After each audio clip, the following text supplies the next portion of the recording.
Hello दोस्तों, ये हमारा वीडियो है। वीडियो को आप ले सकते हैं, हमें कोई समस्या नहीं है। नॉवेल ऑफ किंग चैनल को सब्सक्राइब करें, लाइक, शेयर और ज्यादा से ज्यादा कमेंट करना। आज हम आपको एक नई और रोमांचक कहानी सुनाने जा रहे हैं, बिलियनियर बॉय 2। चलिए शुरू करते हैं। के हवाले करता। पहले रफीक के लिए 500 करोड़ बहुत बड़ी रकम नहीं थी, पर अब तकरीबन 1000 करोड़ का नुकसान उसको अपनी एमिनेशन फैक्ट्री में हो चुका था। रेहान के लिए 500 करोड़ अरेंज करने में अब उसको अपनी कुछ प्रॉपर्टीज और स्टॉक्स बेचने पड़ेंगे। जब रफीक अपने दिमाग में ये सब कैलकुलेशन कर रहा था तो रेहान सामने बैठा मुस्कुरा रहा था। दरअसल रेहान ने रफीक की फाइनेंशियल पोजीशन पहले ही पता कर ली थी। रेहान जानता था कि रफीक ज्यादा से ज्यादा 500 करोड़ ही देना मैनेज कर पाएगा। इससे ज्यादा अगर रेहान ने उससे मांग लिया तो वो ना सिर्फ पूरी तरह सड़क पर आ जाएगा बल्कि दोबारा से अपना बिजनेस खड़ा भी नहीं कर पाएगा। रेहान को 500 करोड़ देने के बाद रफीक को अब भी अपना बिजनेस दोबारा खड़ा करने में सालों लगने वाले थे, पर रफीक के पास कोई दूसरा चारा नहीं था। अगर वह रेहान को मना करता है तो रेहान रफीक की रही सही प्रॉपर्टीज और बिजनेस को भी मिट्टी में मिला देगा। रफीक ये बात बखूबी जानता था। रेहान ने जब रफीक से 500 करोड़ की मांग की तो माया चौंक गई थी। माया के पास भी ये इन्फॉर्मेशन थी कि रफीक की फाइनेंशियल वर्थ कितनी बची है। रेहान की नेगोशिएशंस एबिलिटी देखकर माया भी दंग रह गई और मन ही मन उसे एडमायर किए बिना नहीं रह सकी। मैगी तो रेहान से इम्प्रेस थी ही, हिना भी रेहान की इंटेलिजेंस देखकर बहुत हैरान थी। जिस तरीके से रेहान ने रफीक से डील नेगोशिएट की थी वह किसी बहुत एक्सपीरियंस्ड और मैच्योर आदमी का स्टाइल था। रॉ में रहते हुए ऐसी डील उसने बड़ी बड़ी कंट्रीज को अपने सीक्रेट्स के लिए नेगोशिएट करते हुए देखा था, और आज रेहान इतनी सी उम्र में इतनी बड़ी नेगोशिएशन कर रहा था। 500 करोड़ बहुत बड़ा अमाउंट होता है। उसने सच में रफीक को इस सिचुएशन डाल दिया था कि वह दोबारा से रेहान से उलझने की कभी सोच भी नहीं पाएगा। हिना सोच रही थी कि एक समय था जब उसके साथियों ने उसे धोखा दिया। उसकी अपनी सरकार के लोगों ने उसको और उसके कमांडर को बस कुछ महीनों का इलाज देकर उनके हाल पर छोड़ दिया। पर रेहान जिस तरह से आदित्य को बचाने के लिए एक्सट्रीम तक गया और अपने लोगों की हेल्थ और वेल्थ को लेकर इतना परेशान हो जाता है, इससे पता चलता है कि रेहान बहुत सेंसिटिव और जिम्मेदार इंसान है। हिना को बहुत खुशी हो रही थी कि उसने रेहान जैसे इंसान के लिए काम करना चुना। बिल्कुल यही बात मैगी भी सोच रही थी कि जिस इंसान के लिए वो बॉडीगार्ड की तरह अपनी जिंदगी दांव पर लगा रही है वो वाकई वत है। रेहान के लिए उसे अपनी जान देने का कभी अफसोस नहीं होगा। और रेहान रफीक के बारे में सोच रहा था कि रफीक रेहान से अपनी दुश्मनी खत्म करने के लिए इतना डेस्परेट क्यों है। वो फौरन ही उसे 500 करोड़ देने को राजी हो गया। रफीक को बहुत अच्छे से पता है कि 500 करोड़ देने के बाद उसके पास कुछ खास बचेगा नहीं।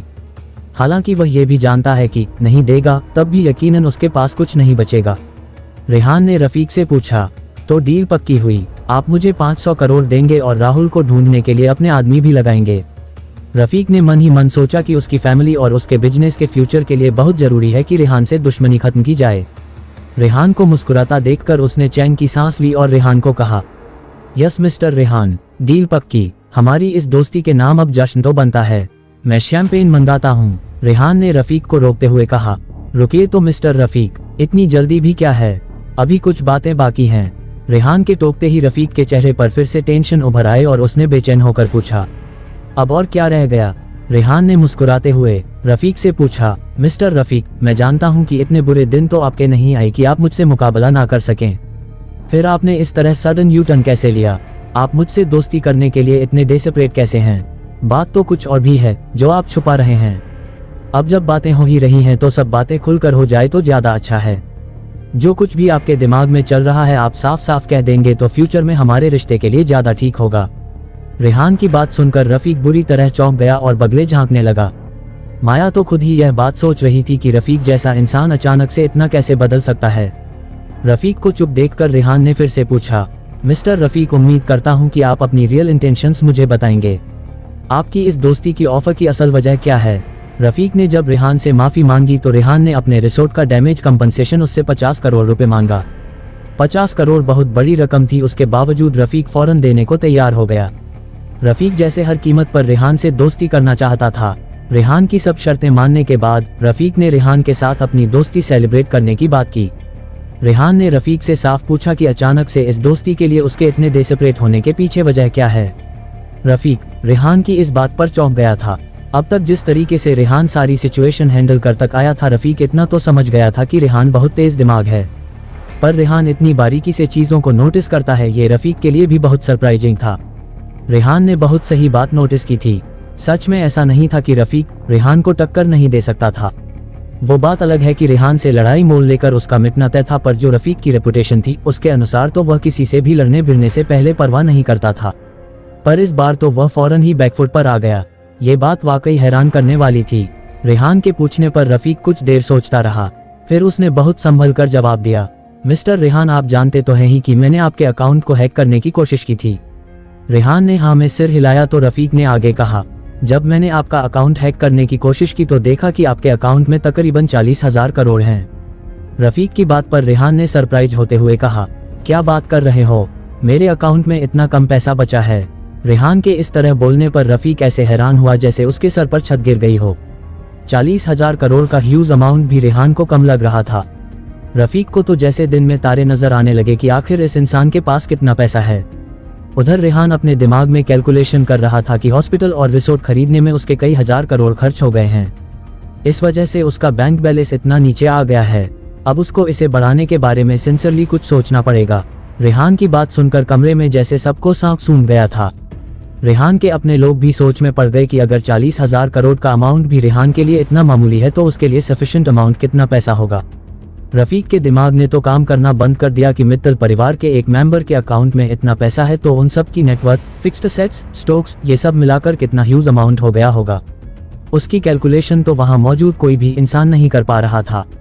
रेहान समझ गया कि रफीक उससे दोस्ती क्यों करना चाहता है। रफीक बहुत शातिर है। वह जानता है कि एक बार मित्तल एम्पायर से उसके कॉन्टैक्ट अच्छे हो गए तो फ्यूचर में उसको अपना बिजनेस बढ़ाने के लिए ये बहुत फायदेमंद साबित हो सकता है। और इसके उलट अगर उसने मित्तल परिवार से दुश्मनी रखी तो धीरे धीरे उसका वजूद ही खत्म कर दिया जाएगा। रेहान को चुप देखकर रफीक ने फिर से कहा, मैं एडमिट करता हूं कि मेरी हैसियत आपके सामने कुछ भी नहीं है। आप इस समंदर के शार्क हैं और मैं एक छोटी मछली। आप जब चाहे मुझे निगल सकते हैं। सच कहूं तो मैं आपकी दोस्ती के भी लायक नहीं हूँ। मुझे बस आपकी छत्र छाया मिल जाए, मेरे लिए इतना ही बहुत है। माया के साथ साथ कमरे में मौजूद हर इंसान रफीक का बदला रूप देखकर हैरान था। रफीक जैसे दम्बक फियरलेस डॉन का इस तरह घुटनों पर आ जाना सबके लिए बहुत शॉकिंग था। रेहान ने रफीक को कहा, ठीक है मिस्टर रफीक, आपसे मेरी वैसे भी कोई दुश्मनी नहीं थी। मैं समझता सकता हूँ कि आपने ये सब क्यों किया होगा, पर जहाँ तक आपसे दोस्ती का सवाल है, आने वाले दिनों में देखते हैं कि आपका रवैया हमारे साथ कैसा रहता है। उसके बाद ही इस बारे में कुछ सोचा जा सकेगा। रफीक ने रेहान को चापलूसी भरे अंदाज में कहा, आप अगर चाहे तो क्या नहीं हो सकता। मैं आपकी कृपा दृष्टि का इंतजार करूंगा। कभी भी आपको मुझसे कोई भी काम हो बस आदेश कीजिएगा। मुझे आपके लिए कुछ भी करके बहुत खुशी होगी। उसकी इतनी मक्खन भरी टोन सुनकर रेहान की भी हंसी छूट गई। वह हंसता हुआ सोफे से उठा और बोला, आज के लिए इतना एंटरटेनमेंट बहुत है मिस्टर रफीक, अब मैं चलता हूँ, मुझे और भी जरूरी काम निपटाने हैं। कहकर रेहान दरवाजे की तरफ बढ़ गया। रफीक उसको बाहर तक छोड़ने आया। रेहान जब अपनी बुगाटी में बैठकर चला गया तो रफीक ने लंबी गहरी सांस ली। फिर वो तेजी से अंदर आया।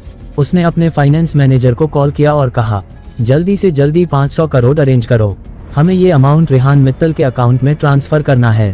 कहकर रफीक ने फोन रख दिया और अपने चेंबर में बैठा सोचने लगा, एक बार मैं रेहान मित्तल की गुड बुक्स में आ जाऊं तो चीजें मेरे लिए बहुत आसान हो जाएंगी। रेहान ने अपने 500 करोड़ फौरन नहीं मांगे हैं, पर मैं जितनी जल्दी ट्रांसफर कर दूंगा शायद उतनी जल्दी उसका गुस्सा ठंडा हो जाए। 3 दिन के अंदर ही रफीक ने 500 करोड़ रेहान के अकाउंट में ट्रांसफर कर दिए। रेहान के पास इस ट्रांजैक्शन का मैसेज आया तो रेहान मुस्कुरा दिया, पर उसने रफीक के किसी मैसेज को रेस्पॉन्ड नहीं किया। योजक चिन्ह, रेहान ने जो मंडी हाउस में क्लब खरीदा था, आज उसकी ग्रैंड ओपनिंग सेरेमनी थी। वह इलाका ही ऐसा था कि हमेशा आर्टिस्ट लोगों से भरा रहता। रेहान के क्लब का नाम बहुत अट्रैक्टिव था, कलाओं का संगम। बहुत सारे थिएटर के लोग, म्यूजिक से जुड़ाव रखने वाले शौकीन, पेंटर्स, डांसर्स, हर कला से जुड़ा इंसान आज वहां मौजूद था। रेहान की टीम ने क्लब की बहुत ही शानदार पब्लिसिटी की थी, इसलिए भी क्लब की एक्टिविटीज को लेकर हर तरफ बहुत ही क्यूरियोसिटी थी। दिल्ली यूनिवर्सिटी के बहुत सारे स्टूडेंट्स भी वहां पर प्रेजेंट थे।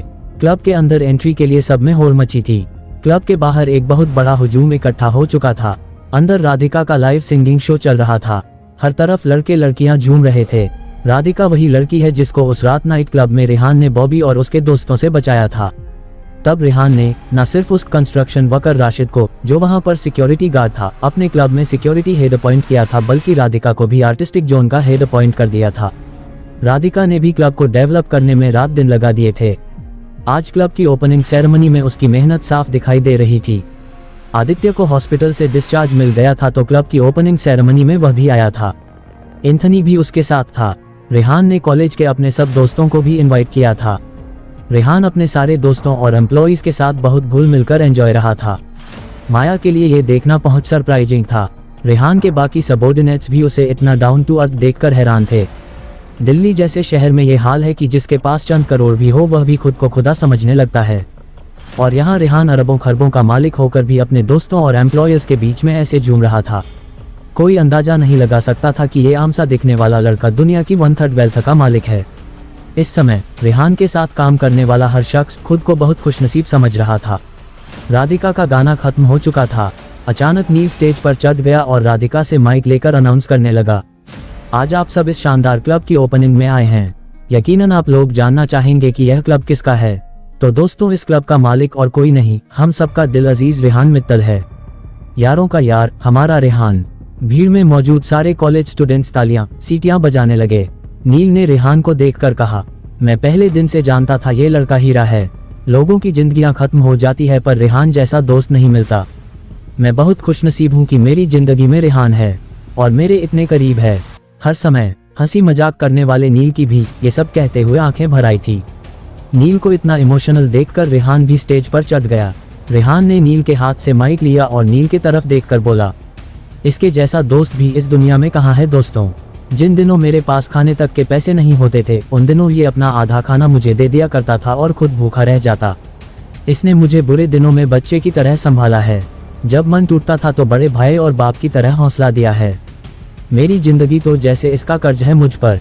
रेहान के ये कहते हैं नील ने आगे बढ़कर रेहान को गले लगा लिया और कहा, अबे क्या फालतू की बात कर रहा है, साले दोस्त भी कहता है और कर्ज जैसी बात भी करता है। फिर नील ने भीड़ की तरफ देखकर कहा, आप लोगों को लग रहा होगा ना कि कोई फिल्मी सीन चल रहा है। ये दोनों तो शोले के जय वीर जैसे ड्रामेटिक हो रहे हैं। चलिए तो आपको एक इंटरेस्टिंग कहानी सुनाता हूँ कि यह जीरो से हीरो कैसे बना। नील के ये कहते ही रेहान ने नील के कंधे पर हाथ रखा और उसे घूर कर देखा। नील समझ गया कि रेहान नहीं चाहता कि उसके बैकग्राउंड के बारे में कोई बात की जाए।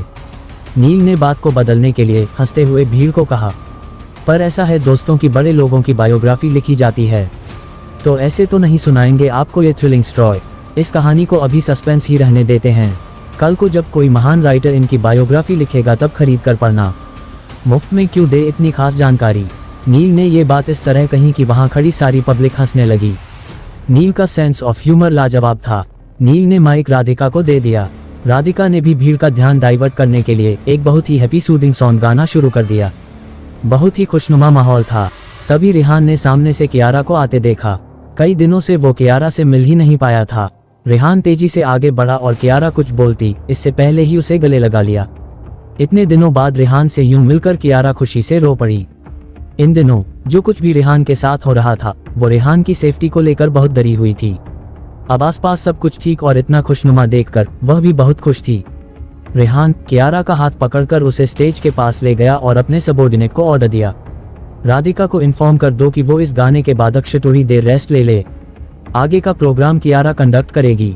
रेहान की बात सुनकर कियारा एकदम सरप्राइज रह गई। उसने रेहान को कहा, मैं ऐसे कैसे अचानक गा सकूंगी, मेरी तो कोई तैयारी भी नहीं। रेहान ने कियारा को कहा, अरे तुमको तैयारी की क्या जरूरत है, तुम तो ट्रेंड सिंगर हो, तुमको तो गाना ही होगा। मेरे लिए आज का दिन खास है। नील मेरे पास है, तुम मेरे पास हो। आदित्य अब ठीक है, इस खुशनुमा दिन पर तुम्हारा गाना ना हो ऐसे कैसे हो सकता है। आदित्य भी वही रेहान के पास खड़ा था। आदित्य की तरफ देखकर रेहान ने बहुत खुश होकर अनाउंसमेंट की, दोस्तों इस सेलिब्रेशन की बहुत सी वजह है पर एक बड़ी वजह मेरे दोस्त आदित्य का हॉस्पिटल से ठीक होकर लौट आना है। जिंदगी और मौत की जंग में उसने बड़ी हिम्मत से मौत को मात दी है। आप सब भी आदित्य को अच्छी सेहत के लिए दुआएं दीजिए। रेहान की अनाउंसमेंट के बाद सब तरफ से आदित्य के लिए गुड हेल्थ विशेष की आवाजें आने लगी। आदित्य जो हमेशा से अकेला ही रहा था, इतने सारे लोगों की अटेंशन और प्यार पाकर बहुत भावुक हो गया। वो छोटे बच्चे की तरह रोते हुए रेहान के गले लग गया। रेहान ने भी उस बड़े भाई जैसे गले लगाए रखा। रेहान के सबॉर्डिनेट ने राधिका को इन्फॉर्म कर दिया था कि वह ब्रेक ले ले। राधिका स्टेज से नीचे आकर रेहान के पास खड़ी थी। रेहान ने राधिका को कहा, तुम पिछले 2 घंटे से गा रही हो, मैं देख सकता हूँ कि लोग तुम्हारी सिंगिंग कितनी ज्यादा पसंद कर रहे हैं। इनमें से बहुत से लोग तो सिर्फ तुम्हारी लाइव सिंगिंग सुनने आए हैं, पर अब तुम थोड़ी देर रेस्ट करो। इतना थकना तुम्हारी सेहत और गले दोनों के लिए अच्छा नहीं है। रेहान का इतना कंसर्न देखकर राधिका भी इमोशनल हो गई। जिस पब में वह पहले गाती थी वहां चाहे कितना भी थक जाए उसका मैनेजर उसे ब्रेक नहीं लेने देता था। पूरी रात गाकर उसका हाल बहुत बुरा हो जाता, पर कभी किसी ने उसकी सेहत की चिंता नहीं की। कभी कभी तो उसने बिना कुछ खाए पिए घंटों परफॉर्मेंस दी थी। यहाँ रेहान पल पल सबकी इतनी फिक्र कर रहा था। राधिका अपनी खुशनसीबी पर यकीन नहीं कर पा रही थी। उसने रेहान को बहुत दिल से थैंक यू कहा। रेहान ने मुस्कुराकर उसके सिर पर बड़े भाई की तरह हाथ फिराते हुए कहा, जाओ बैठो, कुछ देर आराम करो। फिर रेहान ने कियारा को कहा, स्टेज अब तुम्हारा हुआ, जाने मन, जाओ संभालो। कियारा एक पल हिचकिचाई, फिर मुस्कुराते हुए स्टेज पर चढ़ गई। ऐसा नहीं है कि कियारा को कोई स्टेज फियर था, पर रेहान के लिए इस तरह गाना उसके लिए भी बहुत स्पेशल मोमेंट था। राधिका की सिंगिंग बहुत सॉफ्ट थी। राधिका जब गा रही थी तो बहुत पीसफुल शांत माहौल था, पर कियारा ने जानबूझकर एक sizzling happening fast beat song उठाया। कियारा के गाने का असर ऐसा था कि पूरा माहौल सडनली इलेक्ट्रीफाइंग हो गया। कॉलेज के लड़के लड़कियां उसके साथ आवाज से आवाज मिलाकर नाचने गाने और झूमने लगे। ऐसा लग रहा था कि जैसे कोई बहुत बड़ा कॉन्सर्ट हो रहा है और पब्लिक एक्साइटमेंट से पागल हुई जा रही है। कियारा का भीड़ पर ऐसा असर देखकर रेहान मुस्कुरा रहा था। वह शुरू से जानता था कि कियारा एक्स्ट्राऑर्डिनरी टैलेंटेड है। 500 लोग क्या, कियारा के आगे 50,000 लोग भी हो तो वह भी उसकी सिंगिंग से ऐसे ही पागल हो जाएंगे। रेहान इमेजिन कर सकता था कि कियारा आने वाले दिनों में कितनी बड़ी सिंगर बनने वाली है। रेहान के लिए ये उसकी अब तक की जिंदगी का ये सबसे बेस्ट मोमेंट था। उसके दोस्त, उसके वफादार साथी, उसकी मोहब्बत, आज सब उसके साथ सेलिब्रेट कर रहे थे। जिंदगी के 6 साल भूख और गरीबी में अकेले गुजार देने के बाद इस तरह सबका साथ मिलना उसके लिए भी बहुत बड़ी ब्लेसिंग था।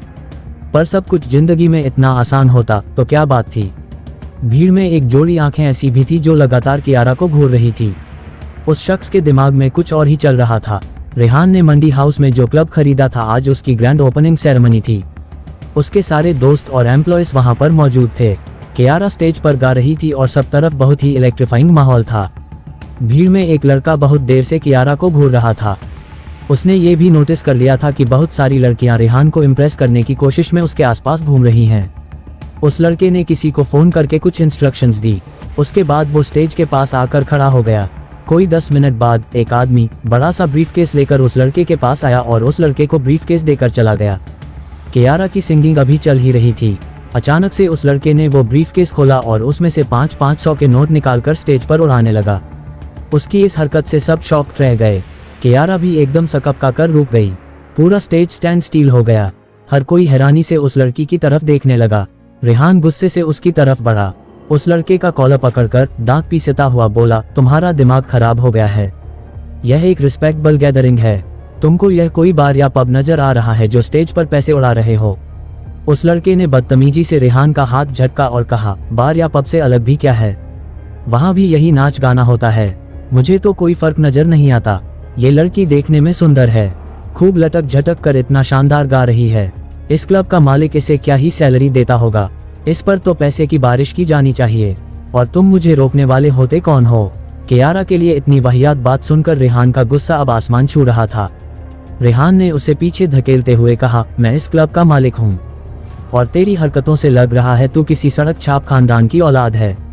दरअसल नील ने जब रेहान के लिए स्टेज पर चढ़कर अनाउंसमेंट की थी तब ये लड़का मौजूद नहीं था। कियारा की सिंगिंग जब शुरू हुई तब ये लड़का आया। 2 बातें इस लड़के को शुरू से खटक रही थी। पहली की लड़कियां रेहान को इतनी इंपॉर्टेंस क्यों दे रही हैं? ऐसा वह कितना रईस है? वो लड़का नहीं जानता था कि रेहान ही इस क्लब का मालिक है। और दूसरी बात यह थी कि कियारा उसको बहुत ज्यादा अट्रैक्टिव लग रही थी। वहां मौजूद सब लड़कियों को अपनी रहीसियत दिखाने और कियारा का अटेंशन पाने के लिए उसने ये पूरा तमाशा क्रिएट किया। वह कियारा को दिखाना चाहता था कि वो बहुत पैसे वाला है। रेहान ने जब उस लड़के को पीछे की तरफ धक्का दिया तो वो हाथ उठाने के लिए रेहान की तरफ तेजी से बढ़ा। वह रेहान तक पहुंचता इससे पहले ही नील ने आगे बढ़कर उसका हाथ पकड़ते हुए कहा, अबे तू है कौन और क्या फन्ने खान बन रहा है यहाँ पर? तेरे बाप दादा रात दिन शराब खाने में पड़े रहते होंगे जो वही आदतें तुझ में पड़ी हुई हैं नोट उड़ाने की। पता भी है तू किसके आगे खड़ा है? नील की बात पर उसने नील को तेज धक्का दिया और कहा, और तुझे पता है तू किसके आगे खड़ा है? उसकी इस हरकत पर एंथनी और मैगी दोनों उसकी तरफ बढ़े, पर रेहान ने इशारे से उन्हें रोक दिया। रेहान नहीं चाहता था कि उसकी स्पाई एजेंसी का कोई भी मेंबर लोगों की नज़र में आए। उस लड़के की हरकतों पर रेहान को बहुत तेज गुस्सा आ रहा था, पर अब रेहान समझ गया था कि इस लड़के का स्क्रू ढीला है। ये सिर्फ शो ऑफ के लिए इतना तमाशा कर रहा है। रेहान को अब माहौल को संभालने की फिक्र थी। अगर इस वक्त वो यहाँ ऐसे मार पिटाई से माहौल बिगड़ने देगा तो उसके क्लब की रेपुटेशन खराब होती है। पहले ही दिन इस तरह का हंगामा उसके कल्चरल क्लब की इमेज के लिए सही नहीं था। इस बार रेहान ने उस लड़के से शांति से बात करते हुए कहा, देख भाई, तू जो भी है, तुझे एक बात आराम से समझा रहा हूँ। यह कोई बार नहीं है जहाँ पर स्टेज पर लड़की पर तू पैसे लुटाएगा।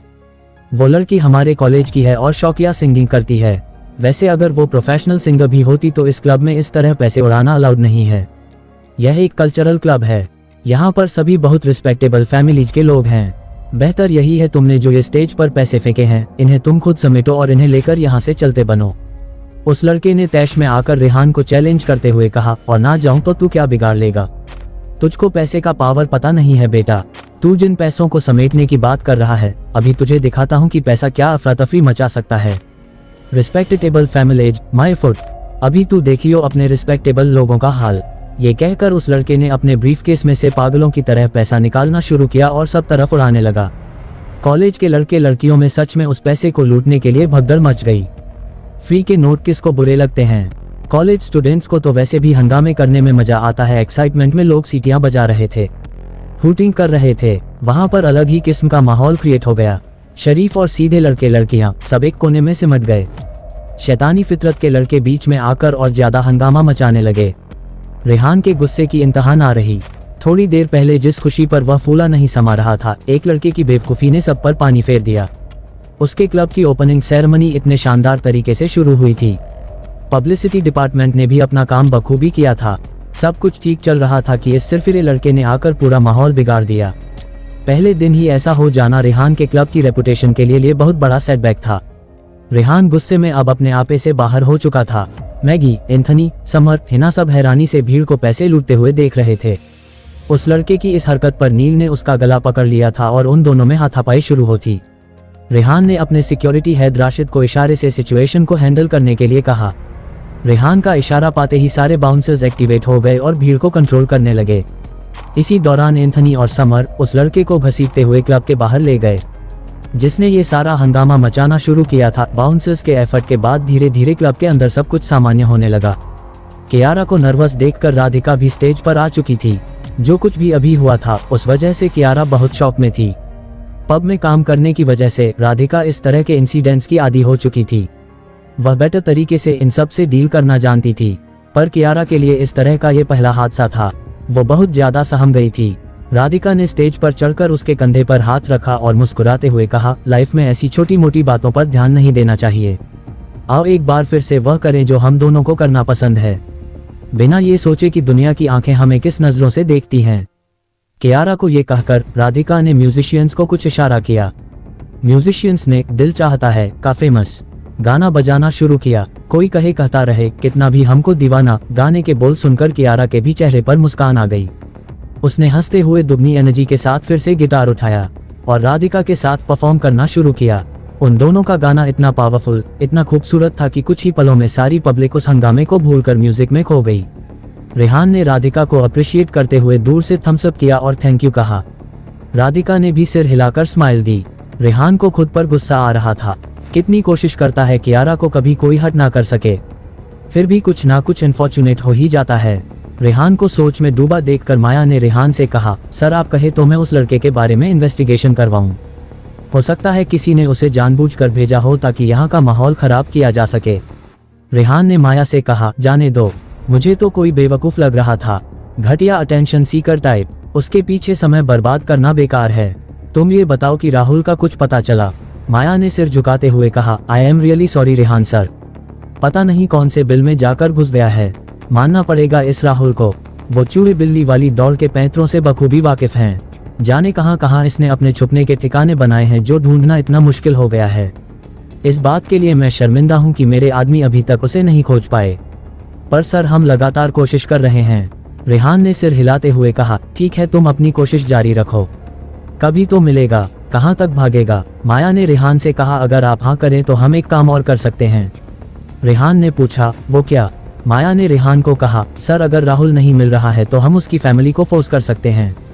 अगर उसकी फैमिली को ट्रैप करेंगे तो अपने घर वालों को बचाने के लिए उसे बिल में से निकल कर आना ही पड़ेगा। रेहान ने माया को बोला, नहीं ऐसा करने की बिल्कुल ज़रूरत नहीं है। उसके बिजनेस की मैं पहले ही बैंड बजा चुका हूँ।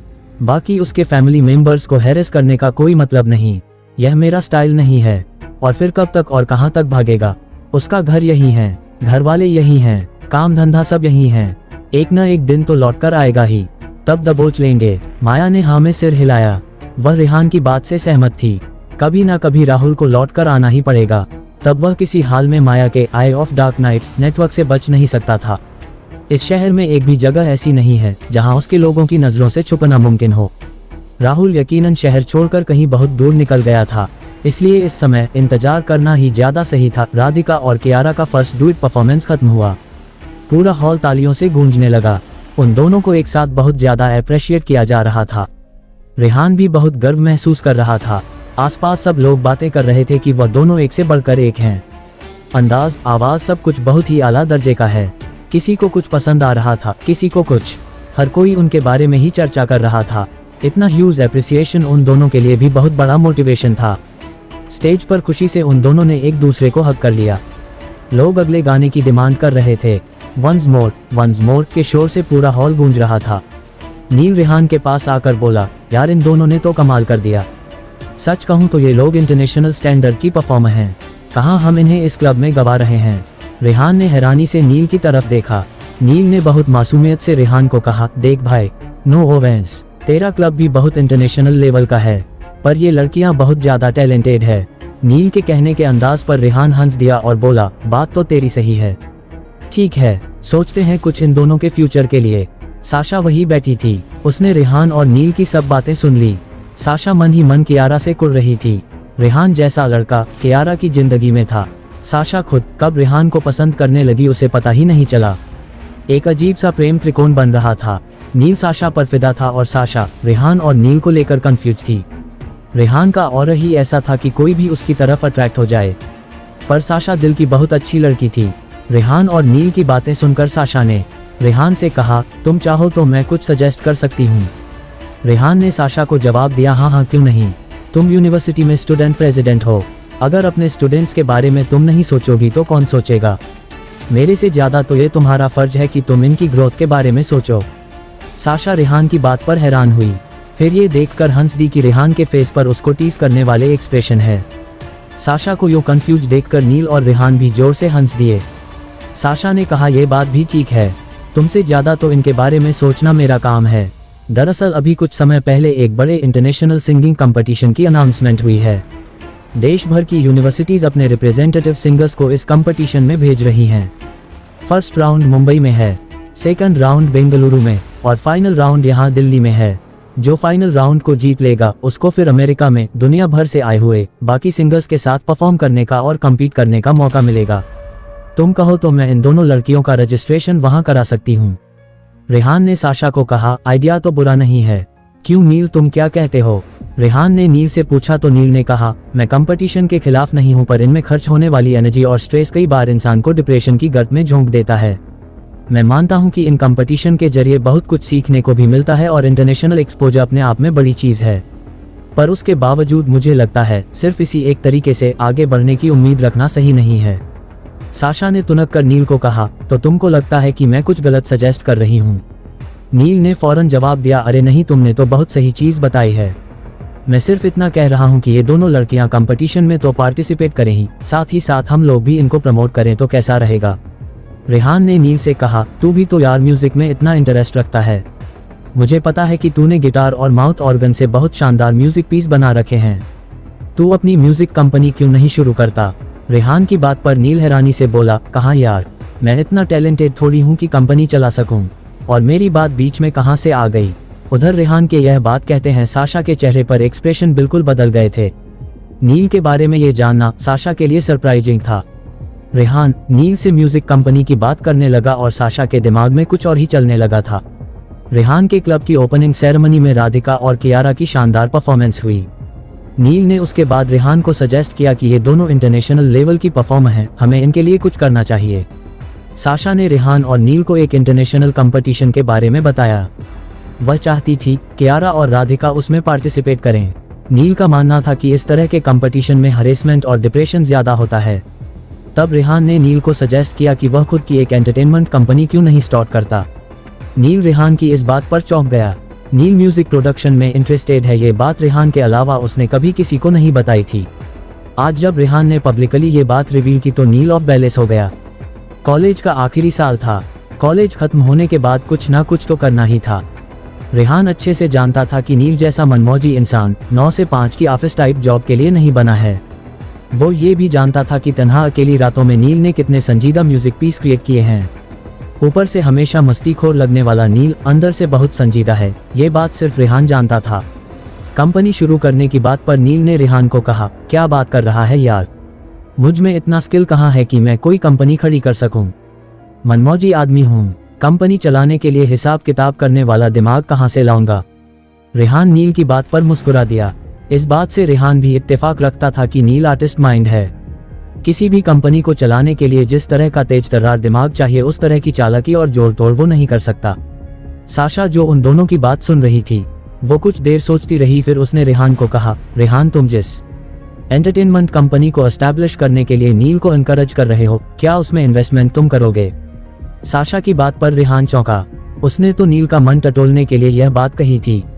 कंपनी में इन्वेस्टमेंट जैसी सीरियस बात के बारे में अभी तो उसने भी नहीं सोचा था। वैसे भी मित्तल एम्पायर के अंडर पहले ही कई एंटरटेनमेंट कंपनी चल रही थी जिनसे बहुत तगड़ा प्रॉफिट भी हो रहा था। हालांकि रेहान उन कंपनियों के काम करने के तरीके पसंद नहीं करता था। इस तरह की कंपनियां अपने आर्टिस्ट्स को बहुत एक्सप्लॉइट कर रही थी। रेहान इन टैलेंटेड क्रिएटिव आर्टिस्ट्स को गुलामों की तरह इस्तेमाल किए जाने के सख्त खिलाफ था। वो जानता था कि एक आर्टिस्ट का मन कितना नाजुक होता है और उसको नर्चरिंग के लिए कितनी केयरफुली हैंडल किया जाना चाहिए। एंटरटेनमेंट कंपनी कॉन्ट्रैक्ट के थ्रू अपने आर्टिस्ट्स का किस तरह खून चूसती है, इन बातों से रेहान बखूबी वाकिफ था। साशा की बात पर रेहान ने जवाब दिया, मैंने अभी इन्वेस्टमेंट के इस बारे में तो नहीं सोचा है, अभी तो बस नील को एक सजेशन दिया था। साशा ने रेहान को कहा, अगर तुम सच में एक एंटरटेनमेंट कंपनी खड़ी करना चाहो तो मैं उसकी जिम्मेदारी लेने को तैयार हूँ। कॉलेज से निकल के कुछ ना कुछ तो करना ही है। मेरी लीडरशिप स्किल्स भी तुम जानते हो। मैं खुद भी कोई कंपनी शुरू करना चाहती हूँ। मेरा ड्रीम रहा है कि मेरी कंपनी क्रिएटिव काम से जुड़ी हो, आर्टिस्ट्स को लेकर कोई नया स्टार्टअप हो जो लीग से हटकर हो, टैलेंटेड लोगों को सामने लाए। एंटरटेनमेंट इंडस्ट्री में बिना बैकग्राउंड के कुछ भी नहीं होता। एक से एक टैलेंटेड लोग धूल में मिल जाते हैं, गुमनामी के अंधेरों में खो जाते हैं। मैं ऐसे लोगों के लिए शुरू से ही कुछ करना चाहती थी। अगर तुम मुझे सपोर्ट करोगे तो मैं इस कंपनी को खड़ा कर सकूंगी, और अगर नील मुझे इसमें हेल्प करेगा तो हम इस कंपनी को बहुत बेहतर बना सकेंगे, बुलंदी पर ले जा सकेंगे। फिर कियारा और राधिका भी इसी कंपनी से अपनी शुरुआत कर सकती हैं। साशा की ऑफर के बाद रेहान सोच में पड़ गया। उसे सोच में डूबा देख साशा ने दोबारा कहा, रेहान यह मेरा ड्रीम प्रोजेक्ट है। तुमको पता है मैंने तो इस कंपनी का एक एग्जीक्यूशन प्लान बहुत पहले से तैयार कर रखा है।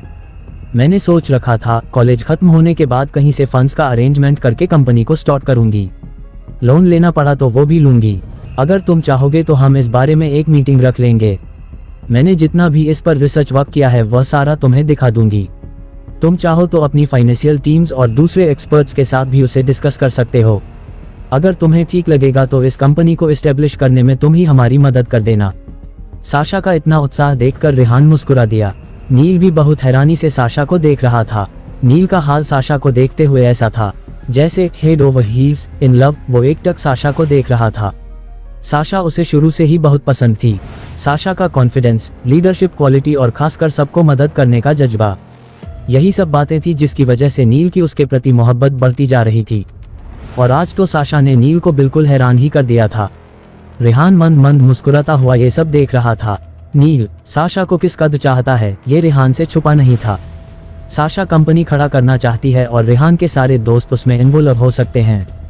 इससे अच्छी बात भला क्या हो सकती थी। फिर इस कंपनी के बहाने नील और साशा का रिश्ता और स्ट्रांग हो सकता है।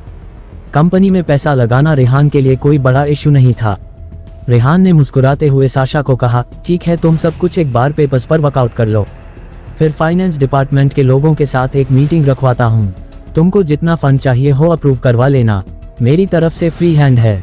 तुम जैसे चाहो जब चाहो शुरू कर सकती हो। साशा को उम्मीद थी कि रेहान उसकी मदद करेगा, पर हर बार जितना वो चाहती रेहान उससे कई गुना ज्यादा उसके लिए कर देता है। वह समझ नहीं पा रही थी किन शब्दों में उसका शुक्रिया अदा करें। समझ तो साशा इन दिनों ये भी नहीं पाती थी कि वह रेहान को पसंद करने लगी है या उसकी जेनरॉसिटी की वजह से उसके लिए बस थैंकफुल फील करती है। अपने इमोशंस को लेकर वह बहुत कंफ्यूज हो चुकी थी। रेहान ने साशा को कहा, तो ये तय रहा, अब हम कंपनी शुरू कर रहे हैं। कंपनी की ऑपरेशनल डायरेक्टर तुम होंगी। रेहान ने सीधे सीधे कंपनी पूरी तरह से साशा को चलाने के लिए दे दी। साशा भी अब हैरानी से पलके झपकाते हुए रेहान को देख रही थी। जब ये सब बातें हो रही थी तो राधिका और कियारा भी वहां आकर बैठ चुके थे। वह भी यह सब बातें सुन रहे थे। एंटरटेनमेंट कंपनी के बारे में सुनकर जितना वो सब एक्साइटमेंट महसूस कर रहे थे, उतना ही रेहान का बड़ा दिल देखकर सब हैरान भी थे। पर जब रेहान ने इतनी बड़ी पोस्ट साशा को ऑफर की तो कियारा को अजीब लगा।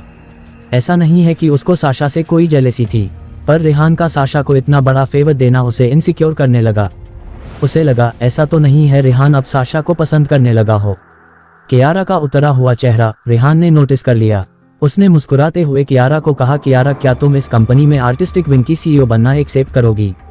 ये कमांड तुम्हारे हाथ में रहेगी। किन आर्टिस्ट को चांस देना है, किन को कंपनी में हायर करना है, उनका एग्जैक्ट काम क्या होगा, उनकी पब्लिक अपीयरेंस, उनके कॉस्ट्यूम डिजाइनिंग, स्टेज डिजाइनिंग, सब कुछ तुम्हें देखना है।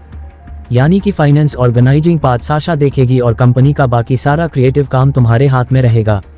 कियारा का मुंह खुला का खुला रह गया। रेहान ने एक पल के अंदर ही उसे न सिर्फ साशा के एक इक्वल पोस्ट दे दी थी, बल्कि उसकी जिम्मेदारियों का दायरा साशा से भी बढ़ा कर दिया था। कियारा को भी समझ नहीं आया कि वह कैसे रिएक्ट करें। उन सब के बीच बैठी राधिका सोच रही थी कि यह लोग तो रेहान सर के दोस्त हैं, उनको तो रेहान सर पोस्ट ऑफर करेंगे ही, पर वह तो क्लब में बस एक मामूली सिंगर है। उसको भला इस कंपनी में कहाँ कोई चांस मिल सकता है। उसके चेहरे की उदासी साफ पड़ी जा सकती थी, पर रेहान की नज़र तो सब तरफ थी। उसने राधिका को देखकर कहा, राधिका तुम कियारा के साथ उसके अंदर काम करोगी, उसकी डिपार्टमेंट में एग्जीक्यूटिव हेड तुम रहोगी। राधिका के लिए तो ये बहुत बड़ा सरप्राइज था। उसको को तो ऐसा लगने लगा कि उसकी आंखों से टप टप आंसू बह जाएंगे। कहाँ तो वो पब में एक मामूली सिंगर की नौकरी करती थी और कहाँ कुछ ही दिन के अंदर रेहान ने उसको इतना बड़ा जॉब ऑफर कर दिया। इन सब बातों के बीच नील अब एकदम चुप और गुमसुम बैठा था। अचानक से रेहान उठा और नील के पीछे जाकर खड़ा हो गया। उसने नील को कंधों पर हाथ रखते हुआ कहा, कंपनी मेरे दोस्त नील के नाम से शुरू होगी, मैं सिर्फ इसमें इन्वेस्ट करूंगा, कंपनी का मालिक यही होगा, आप सब नील को रिपोर्ट करेंगे। He is the boss. Rehan के नील को बॉस बुलाते ही वह इतनी बुरी तरह हड़बड़ाया कि रेहान उसको नहीं पकड़ता तो वो कुर्सी समेत नीचे जा गिरता। नील से कपकाया सा बोला, ये सब क्या बोले जा रहा है तू रेहान? मुझे ये सब नहीं आता, मैं ये सब कैसे करूंगा? रेहान ने नील को कहा, अरे इतने एफिशिएंट लोग तेरे साथ काम कर रहे हैं, साशा तेरे साथ है, तुझे क्या सोचना यार, तू बस अपने म्यूजिक प्रोडक्शन पर ध्यान देना, बाकी सब साशा और कियारा संभाल लेंगे, कंपनी तो तेरे नाम पर ही शुरू होगी। मेरे दोस्त नील ने घबराते हुए रेहान को कहा, यार तेरा सारा पैसा डूब जाएगा, हम लोग इमैच्योर हैं, हम में से किसी को कोई एक्सपीरियंस नहीं है। रेहान ने नील को अश्योर करते हुए कहा, देख नील, इस कंपनी के शुरू करने से दो बातें होंगी, कंपनी चल गई तो प्रॉफिट बनाएगी, नहीं चली तो तुम लोगों को एक एक्सपीरियंस हो जाएगा, ट्रेनिंग मिलेगी और नेक्स्ट वेंचर शुरू करने पर तुम लोग कॉन्फिडेंटली काम कर सकोगे। और रही बात पैसे की डूबने की, तो तुम सब लोग अच्छे से जानते हो कि मेरे पास इतना है कि अगर यह कंपनी डूब भी जाए तब भी वो समंदर में से एक बूंद बराबर होगा। इसलिए पैसे के बारे में बिल्कुल मत सोचो, तुम सब लोग मिलकर तैयारी करो, कुछ महीने में फाइनल एग्जाम हो जाएंगे, उसके बाद जोर शोर से इस कंपनी को स्टार्ट करेंगे। मैं इसके अफेयर्स में बिल्कुल भी इंटरफेयर नहीं करूंगा, ये कंपनी पूरी तरह से तुम सबकी ही रहेगी।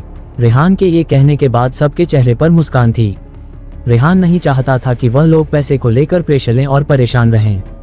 इस वक्त सबके दिमाग में यही बात चल रही थी कि रेहान जैसा दोस्त मिलना उन सब के लिए कितनी बड़ी खुशनसीबी है। साशा ने रेहान से पूछा, हम अपनी कंपनी का ऑफिस कहाँ शुरू करेंगे? रेहान ने कहा, क्लब का सबसे टॉप फ्लोर खाली है, टेम्पररी ऑफिस तुम यहाँ से शुरू कर सकते हो। एक बार कॉलेज खत्म होने के बाद जब कंपनी फुल फ्लेज्ड एग्जिस्टेंस में आएगी तब नए लोग हायर करना, उस समय नई जगह लेकर बड़ा ऑफिस शुरू करेंगे। कंपनी की सारी प्लानिंग रेहान ने कुछ ही मिनटों में कर दी थी। सबके अथॉरिटी एरियाज भी डिसाइड कर दिए थे। सब लोग बहुत ही खुश थे। तभी रेहान का फोन बजा। रेहान ने जब स्क्रीन पर नाम देखा, रेहान बुरी तरह चौंक गया। रेहान ने सबको एक्सक्यूज मी बोला और उठ के बाहर आ गया। रेहान ने फोन उठाया और खुशी और आंसू से मिली जुली आवाज में कहा, कैसा है यार, इतने समय बाद याद किया। उधर से एक कांपती हुई आवाज आई, मुझसे तेरा नंबर गुम हो गया था, बहुत मुश्किल से ढूंढ पाया हूँ, वरना ऐसा हो सकता है क्या कि इतने समय बात न करता, पर तूने भी तो कॉल नहीं किया। रेहान ने उदास आवाज में कहा, यार पिछले कुछ महीनों से जिंदगी रोलर कोस्टर राइड बन गई है। सॉरी यार, मैं मानता हूँ कि मेरी ही गलती है, मुझे फोन करना चाहिए था। उधर से रूंधी सी आवाज आई, पर अभी यह सब छोड़, मैंने तुझे ये बताने के लिए फोन किया है कि जॉनी पापा बहुत ज्यादा बीमार है। डॉक्टरों ने हाथ खड़े कर दिए हैं। उस लड़के की बात सुनकर रेहान को जैसे कोई बहुत बड़ा सदमा लगा। उसके पूरे बदन में सिहरन दौड़ गई। रेहान ने पैनिक होकर पूछा, क्या मतलब हाथ खड़े कर दिए हैं? उनकी सेहत तो बिल्कुल ठीक थी, वह तो अपना बहुत ध्यान रखते थे। सुबह सैर पर जाना, योगा करना, वो तो सब करते थे। फिर अचानक से उनको क्या हो गया? उस लड़के ने कहा, दिल पर बहुत ज्यादा असर ले बैठे हैं। हम जिस बिल्डिंग में रहते थे, म्युनिसिपल कॉरपोरेशन वाले बोल रहे हैं वो अनऑथराइज्ड है, जबकि जॉनी पापा के पास सारे पेपर भी हैं। फिर भी वह लोग सुनने को तैयार नहीं है। पर बात कुछ और लगती है। अंदर अंदर कोई इस जगह को हथियाना चाहता है। म्युनिसिपल कॉरपोरेशन वालों ने घर का कुछ हिस्सा भी डिमोलिश कर दिया है। जॉनी पापा इस बात का इतना सदमा ले बैठे कि उनको हार्ट अटैक आ गया। एक हार्ट अटैक तो सरवाइव कर गए हैं, पर तबीयत अब इतनी खराब हो चुकी है कि डॉक्टर्स बोल रहे हैं इस तरह स्ट्रेस रखेंगे तो दूसरा अटैक भी हो जाएगा और फिर बचाना बहुत मुश्किल होगा। रेहान ने उस लड़के से पूछा, अंदर धमनियों में ब्लॉकेज कितनी है? तूने डॉक्टर से बात की? ऑपरेट करके स्टंट डालकर कुछ हो सकता हो तो? उधर से झुंझलाई हुई आवाज आई, मैं इतना पढ़ा लिखा होता तो बात ही क्या थी, तभी तो पागलों की तरह तेरा नंबर ढूंढा। मेरा तो फोन गुम चुका था। जॉनी पापा के फोन से तेरा नंबर निकाल कर तुझे फोन किया है। उनको तो बताया भी नहीं कि तुझे फोन कर रहा हूँ, वरना वह तुझे कॉल करने ही नहीं देते कि उसको परेशान मत करो, वह पढ़ने गया है। मुझे बिल्कुल भी समझ नहीं आ रहा था कि इस सिचुएशन को कैसे संभालूं। ठीक से 10 लाइन तो मैं पढ़ नहीं पाता। डॉक्टर से क्या बात करूंगा? तू बस आ जा और डॉक्टर से खुद बात कर ले कि आगे क्या कैसे करना है। रेहान ने उसे तसल्ली देते हुए कहा, तू फिक्र मत कर, मैं वहां आ रहा हूँ। उस लड़के ने कहा, ठीक है, मैं इंतजार कर रहा हूँ, तू देर मत करना, बस ऐसा ना हो कि तेरे आने से पहले ही। उसने लड़के ने बात अधूरी छोड़ दी और उसकी बात का मतलब समझकर रेहान के भी पूरे शरीर में कंपकंपी दौड़ गई। रेहान ने फोन काटा और अंदर आकर मैगी को कहा, अर्जेंटली मेरे लिए प्राइवेट जेट अरेंज करो, मुझे अभी की अभी पटना निकलना है। रेहान के चेहरे पर उड़ती हवाएं देखकर मैगी भी हैरान रह गई कि ऐसा अचानक क्या हुआ है और इस तरह एकदम से पटना क्यों जाना है। टाइटल, यादों का कारवां। रेहान जॉनी पापा के बीमार होने की बात सुनकर बहुत परेशान हो उठा था। मैगी को उसने अर्जेंटली प्राइवेट जेट अरेंज करने को कहा। रेहान अपने दोस्तों के पास जाने की बजाय क्लब में बने अपने ऑफिस की तरफ बढ़ गया। इस वक्त वह किसी के साथ नहीं होना चाहता था। पुरानी यादें घने बादलों की तरह उसके जेहन पर बरस रही थी। आज से 6 साल पहले उसकी मां के देहांत के बाद उसके पापा ने उसे बहुत बेदर्दी से घर से निकाल दिया था।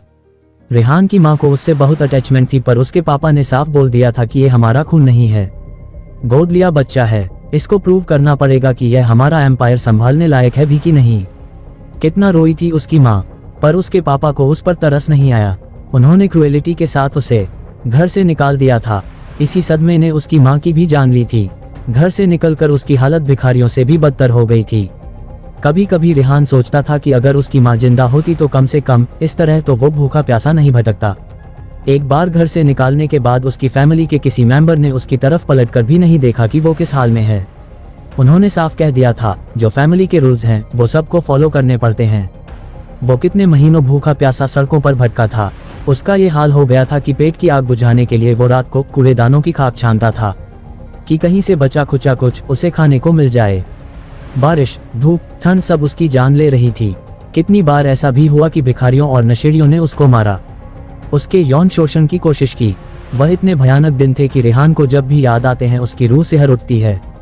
उसे वो सर्दी की रात कभी नहीं भूलती जब उसे नशे में धुत 2 लोगों ने उसे पकड़ लिया था। वो उसके साथ सेक्सुअल मोलेस्ट करने की कोशिश कर रहे थे। रेहान उनसे पूरी ताकत से लड़ने लगा। वह उसे फिर बुरी तरह पीट रहे थे। तब पता नहीं कहां से जॉनी पापा एक फरिश्ते की तरह आए और उन्होंने उसे बचा लिया। जॉनी पापा ने ना सिर्फ उन दोनों नशेड़ियों को मारकर भगा दिया बल्कि रेहान को अपने साथ ले आए। रेहान बुरी तरह ठंड में कांप रहा था। रो रो कर उसकी आंखें सूज गई थी। भूख प्यास से उसका पेट अंतड़ियों से चिपक रहा था। जब जॉनी पापा उसे अपने साथ अपने घर ले गए थे तब उसकी हालत बहुत खराब थी। जब रेहान उनके घर पहुंचा तो उसने देखा उसी की तरह वहां पर 20 लड़के लड़कियां और मौजूद हैं, जिनको जॉनी पापा ने इसी तरह सड़कों से बचाया है। जॉनी पापा के पास भी कोई बहुत पैसे नहीं थे। ले देकर एक पुरानी बिल्डिंग थी बस, जहां पर वह इन बच्चों को आसरा देते थे। उस इलाके का सारा कूड़ा उठाने का काम जॉनी पापा के जिम्मे था। वो घर घर जाकर अपनी टेम्पो डंपर गाड़ी में कूड़ा इकट्ठा करते और गार्बेज साइट पर डालकर आते थे। उनके पास भी कोई बहुत साधन नहीं थे, पर जॉनी पापा का दिल तो फरिश्तों जैसा था। उनका असली नाम जॉन डिसूजा था, पर वह अनाथ बच्चों के लिए पिता समान थे, इसलिए सब उनको प्यार से जॉनी पापा बुलाते थे। उनकी जेब में चाहे कुछ नहीं था, फिर भी जितना हो सकता था गरीब बच्चों की मदद करते थे। जिनका कोई नहीं था उन्हें ढूंढ ढूंढ कर अपने घर लाते थे। वो सब बच्चे वहां पर मिलकर रहते। जॉनी पापा उन लोगों के लिए छोटे मोटे काम अरेंज करते और साथ साथ शाम के स्कूल में उन सबको पढ़ने भी भेजते थे। वहां पर भरपेट खाना मिलता था, धूप, गर्मी और ठंड से सुरक्षा मिलती थी। कुछ बच्चे पढ़ने में अच्छे थे और कुछ जॉनी पापा की लाख कोशिशों के बाद भी पढ़ नहीं पा रहे थे। रेहान का एजुकेशन बेस स्ट्रांग था। रेहान बचपन से बहुत ब्रिलियंट स्टूडेंट था। उसको जब दोबारा पढ़ने को मिला तो अभी वह हर क्लास में फर्स्ट ही आया। पढ़ाई में उसकी लगन और उसकी ब्रिलियंस देखकर जॉनी पापा उस पर विशेष ध्यान देने लगे। सुबह के समय रेहान जॉनी पापा के साथ कूड़ा उठाने का काम करता, शाम को इवनिंग स्कूल में जाता, रात को अपनी पढ़ाई करता। वो बहुत कम देर सोता था। जब रेहान ने 12वीं पास की तो पूरे पटना में रेहान ने टॉप किया था। रेहान का मन दिल्ली यूनिवर्सिटी में पढ़ने का था। उसने 12वीं के बाद यही के फॉर्म भरे थे। उसे उसके मनपसंद हंसराज कॉलेज में एडमिशन मिल भी गया, पर उसके पास ना किराए के पैसे थे, ना ही कपड़े और किताबें खरीदने के। तब जॉनी पापा ने अपनी सारी सेविंग खर्च करके उसको यहाँ पर भेजा था ताकि वो आगे पढ़ सके। जब जॉनी पापा ने उसको अपनी सेविंग दी थी तो वह बुरी तरह रो पड़ा था। उसने उनके पैर छूकर कहा था कि एक दिन वह इसका 10 गुना नहीं बल्कि 100 गुना करके लौटाएगा। तब जॉनी पापा ने उसको कसकर गले लगाते हुए कहा था, नहीं पगले, मैंने ये सब कुछ वापस पाने के लिए नहीं किया है। तुम लोग कुछ बन जाओ, मेरे लिए तो यही सबसे बड़ी दौलत है। इन कागज के टुकड़ों का मैंने क्या करना है। जिस दिन रेहान दिल्ली के लिए रवाना हुआ उस दिन जॉनी पापा भी बहुत रोए थे। रेहान को भी ऐसा लग रहा था कि जैसे अपने परिवार से दूर जा रहा है। दिल्ली आने के बाद रेहान ने सब कुछ अपने बलबूते पर ही किया। जॉनी पापा ने किसी तरीके से उसको दिल्ली भेज दिया था, यही बहुत बड़ी बात थी। इसलिए वो अब उन पर बिल्कुल बर्डन नहीं डालना चाहता था। दिल्ली आने के बाद उसने रात दिन छोटे मोटे काम किए, पर अपने रोजाना के खर्चों के लिए कभी भी उनको फोन नहीं किया। हाँ, बस थोड़े थोड़े समय में उनका हाल पूछने और खुद का हाल बताने के लिए उनको फोन करता था। रेहान को लगता था कि पूरी दुनिया में अगर उसकी कोई फैमिली है तो जॉनी पापा और उस घर में रहने वाले उसके वो दोस्त ही हैं जिन्हें वह पीछे छोड़ आया है। पर जब से उसके पास दौलत वापस आई थी, उसकी जिंदगी में लगातार बहुत कुछ हो रहा था। वह बहुत समय से उनसे कांटेक्ट नहीं कर पाया था। आज जब उसके दोस्त डमरू ने फोन करके उसे कहा कि जॉनी पापा को दिल का दौरा पड़ा है तो रेहान भी अंदर तक हिल गया। रेहान के माँ बाप बहुत छोटी उम्र में चल बसे थे। उसके लिए जॉनी पापा ही उसके माँ और पापा थे। डमरू भी रेहान की तरह वही पला बड़ा था। उसका असली नाम भी शिव था, पर क्योंकि वह कभी टिक कर नहीं बैठता था तो जॉनी पापा ने उसका नाम डमरू रख दिया था। शिव का डमरू। डमरू दिल का बहुत अच्छा था पर पढ़ाई में बहुत कच्चा था। जॉनी पापा की लाख कोशिश के बाद भी वह स्कूल में सेट नहीं हो सका। बार बार स्कूल से भाग आता था। आखिरकार जॉनी पापा ने भी उसको पढ़ाने की कोशिश छोड़ दी। वह तब से छोटे मोटे काम करके गुजारा कर रहा था, कभी मैकेनिक तो कभी अखबार डालना, यही सब काम करके अपने खर्चे चला रहा था। रेहान ने पहले ही सोच रखा था कि जैसे ही उसकी ग्रेजुएशन पूरी होगी वह पटना जाएगा और जॉनी पापा को अपने साथ ले आएगा। वहां पर रहने वाले सब बच्चों के लिए भी अच्छे इंतजाम करेगा। उसका सपना था कि आगे चलकर वो इस तरह के बेघर अनाथ बच्चों के लिए जगह जगह शेल्टर हाउस और स्कूल बनवाए। ये सब प्लानिंग उसके दिमाग में बहुत पहले से थी। उसने सोचा था ग्रेजुएशन पूरी करने के बाद वो शानदार कपड़ों, बड़ी गाड़ी और बड़े बिजनेसमैन की तरह रेहान पापा के सामने जाएगा, उनको सरप्राइज देगा। पर उससे पहले ही डमरू का फोन आ गया। उनकी हालत इतनी खराब है, ये सोचकर रेहान की आंखों में भी आंसू आ गए थे। यही सब सोचते सोचते रेहान को अचानक डमरू की बात याद आई कि कोई जॉनी पापा के घर को हथियाना चाहता है। उसके माथे की नसें तन गई। रेहान ने फौरन अंकल चौहान को फोन किया और पता लगाने को कहा कि जॉनी पापा के घर को कौन हथियाना चाहता है। इस समय रेहान की गुस्से के मारे मुट्ठियां भिंच रही थी। वो सोच रहा था कि किसकी हिम्मत हुई उस घर को हाथ लगाने की। जिसने भी ऐसा करने की कोशिश की है उसको अंदाजा भी नहीं है कि उसके साथ क्या हो सकता है। थोड़ी ही देर में मैगी ने आकर रेहान को बताया कि रेहान के लिए प्राइवेट प्लेन का अरेंजमेंट हो चुका है। रेहान बिना अपने दोस्तों से मिले सीधा बाहर निकल गया। उसको इस वक्त जल्दी से जल्दी पटना पहुंचना था। रेहान ने मैगी को कहा, मैगी, पटना एयरपोर्ट से घंटे भर के डिस्टेंस पर एक छोटी सी जगह मानेर है, हमें सीधा वहीं जाना है। मेक श्योर कि प्लेन लैंड होने से पहले मेरे लिए वहां लैंड क्रूजर गाड़ियां खड़ी हों। रास्ता कंजेस्टेड और खराब है, इसलिए पहले से अरेंजमेंट कर दो कि मुझे रास्ते में कहीं कोई ब्लॉकेज नहीं चाहिए। Clear the roads. जितनी जल्दी हो सके मुझे वहां पहुंचना है। मैगी बहुत सरप्राइज थी कि ऐसा वहां कौन रहता है और वहां ऐसा क्या हो गया है जिसके लिए रेहान एक्सट्रीम स्ट्रेस में है। मैगी की हिम्मत नहीं हुई कि वह रेहान से पूछे कि बात क्या है। वह चुपचाप बस उसके इंस्ट्रक्शन फॉलो करती रही। रेहान जब दिल्ली एयरपोर्ट पहुंचा तो प्राइवेट जेट्स के लिए वहां पर अलग अरेंजमेंट्स थे। रेहान की आइडेंटिटी से अभी भी बहुत लोग वाकिफ नहीं थे। वहां पर सब लोग बहुत हैरान थे कि इतना शानदार प्लेन जिसकी कीमत करोड़ों में है आखिर किसकी प्रॉपर्टी है। जब रेहान ने अपना प्लेन बोर्ड किया तो वहां पर मौजूद सब एयर होस्टेस भी उसको बहुत हसरत से देख रही थी। आखिर इतने बड़ा बिलियनियर को सर्व करने का मौका रेयर ही मिलता है। हालांकि दिल्ली शहर करोड़पति अरबपतियों का शहर है, पर रेहान कोई आम करोड़पति नहीं था। वह तो दुनिया के टॉप 3 रिच लोगों में आता है। उसका ऑरा किसी बादशाह जैसा था, जो देखे सो बस देखता रह जाए। रेहान के प्लेन के उतरने से पहले ही पटना एयरपोर्ट का हाल अजीब हो गया था। हर तरफ अफरा तफरी मची थी। दिल्ली एयरपोर्ट पर तो प्राइवेट जेट के लिए अलग अरेंजमेंट्स थे, पर पटना एयरपोर्ट पर उसके प्लेन की इमरजेंसी लैंडिंग के लिए स्पेशल अरेंजमेंट्स किए गए थे। पहले से शेड्यूल फ्लाइट्स को आगे पीछे किया गया, रनवे क्लियर करवाया गया। हर कोई जानना चाहता था कि ऐसा कौन आ रहा है जो इस तरह के अरेंजमेंट किए जा रहे हैं। सही किसी को नहीं मालूम था। जितनी मुंह उतनी अफवाह उड़ रही थी। कोई कह रहा था कि हमारे प्रेसिडेंट आ रहे हैं, किसी ने कहा कि नहीं हमारे प्राइम मिनिस्टर आ रहे हैं, एक ने कहा कि डिफेंस मिनिस्टर के लिए ये सब किया गया है, और एक ने तो बिल्कुल ही हद कर दी कि अमेरिका का प्रेसिडेंट आ रहा है। रेहान और उसके लोग जब प्लेन से बाहर निकले तब सच में ऐसा लगने लगा कि वाकई अमेरिका का प्रेसिडेंट इंडिया आया हो। रेहान के अगल बगल आगे पीछे ब्लैक कैट कमांडोज थे। उस पर पिछले दिनों जिस तरह हमले हुए थे उसके बाद अंकल चौहान ने भी उसकी सिक्योरिटी बहुत जबरदस्त कर दी थी। मैगी, हिना, समर, एंथनी सब इस समय उसके साथ थे। इतनी हाई सिक्योरिटी देखकर लोग हैरान थे। रेहान के सारे बॉडीगार्ड्स मुस्तैदी से सब चीजों का निरीक्षण कर रहे थे कि कहीं सिक्योरिटी में उनसे कोई चूक ना हो जाए।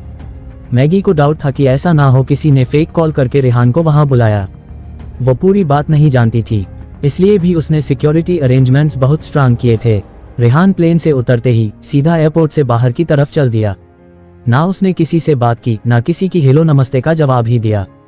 ऐसा नहीं है कि वह किसी एरोगेंसी में था, दरअसल वो जॉनी पापा को लेकर जरूरत से ज्यादा टेंशन में था। वो सिर्फ उनके बारे में सोच रहा था। एयरपोर्ट के बाहर लैंड क्रूजर गाड़ियों का एक बहुत बड़ा काफिला उसका इंतजार कर रहा था।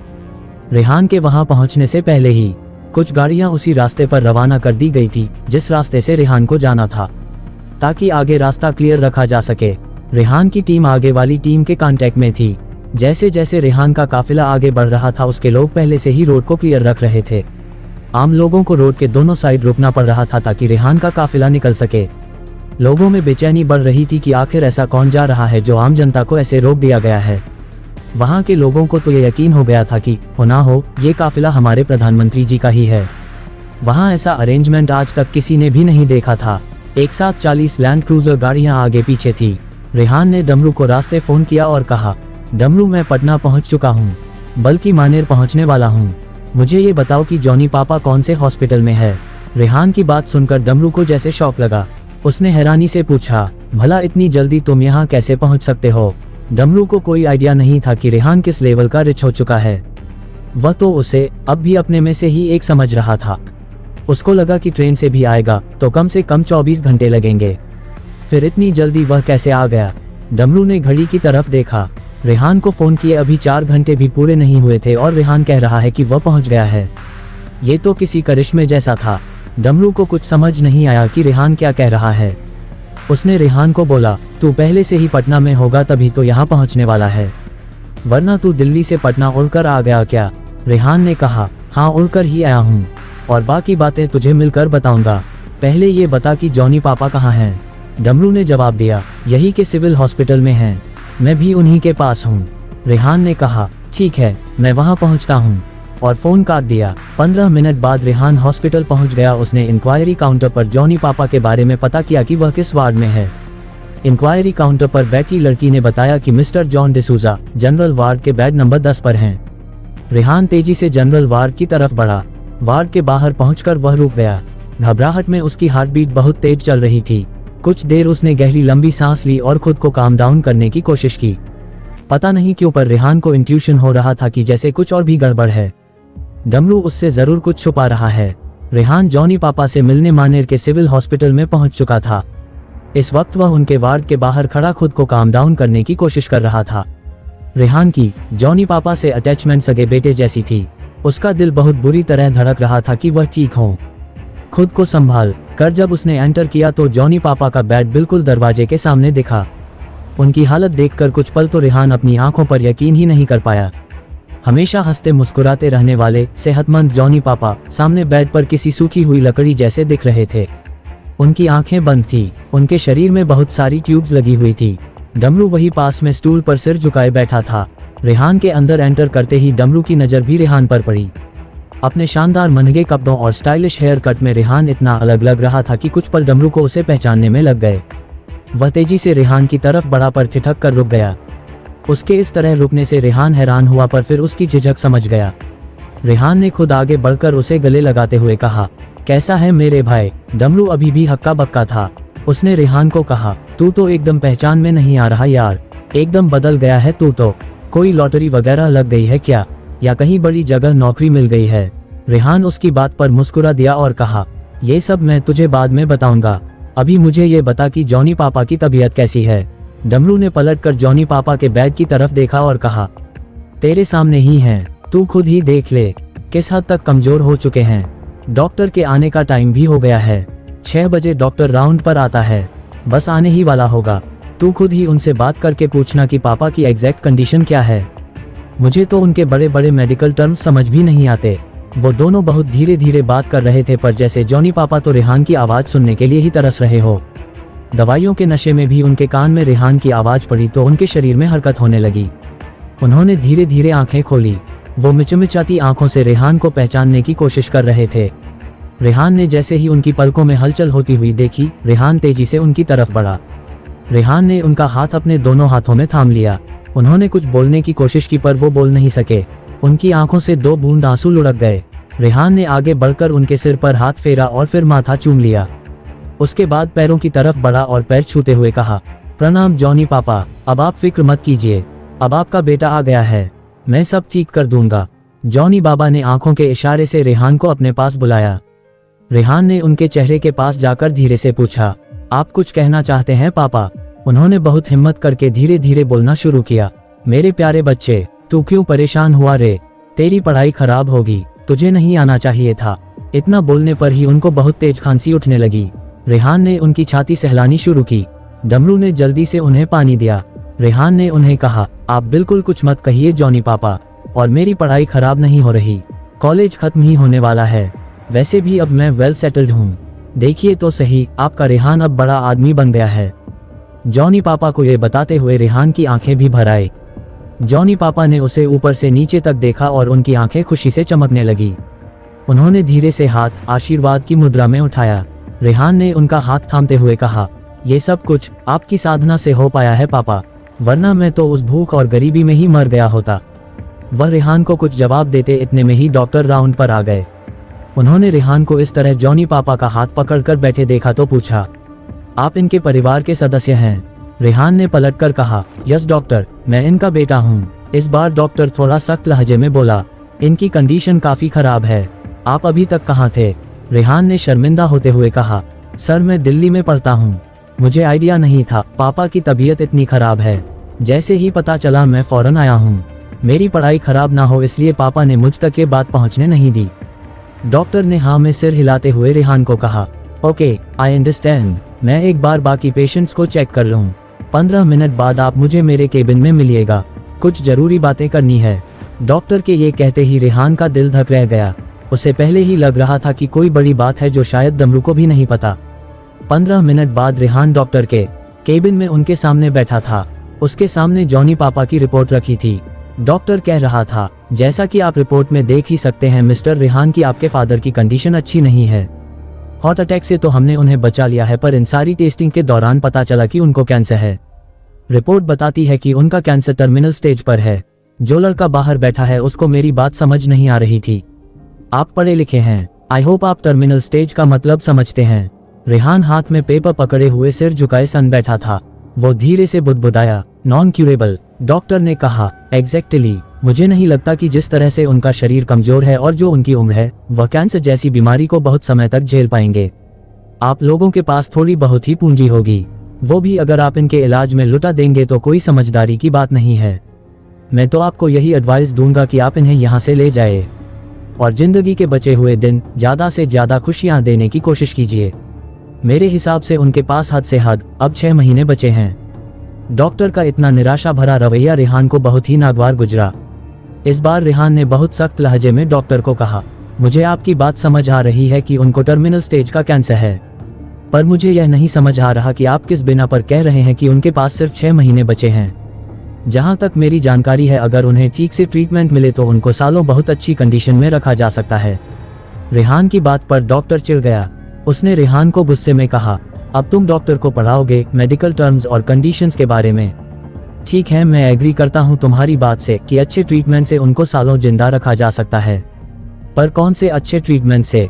यहाँ तो वो ट्रीटमेंट अवेलेबल है नहीं। दिल्ली के किसी बड़े और महंगे हॉस्पिटल में भी तुम उनको बहुत लंबे समय तक जिंदा नहीं रख सकोगे। विदेश ले जाने जितने पैसे मुझे नहीं लगता तुम लोगों के पास पूरी जिंदगी भी जमा हो पाएंगे। इसलिए मैंने बहुत प्रैक्टिकल बात कही है, इसमें इतना उत्तेजित होने की जरूरत नहीं है।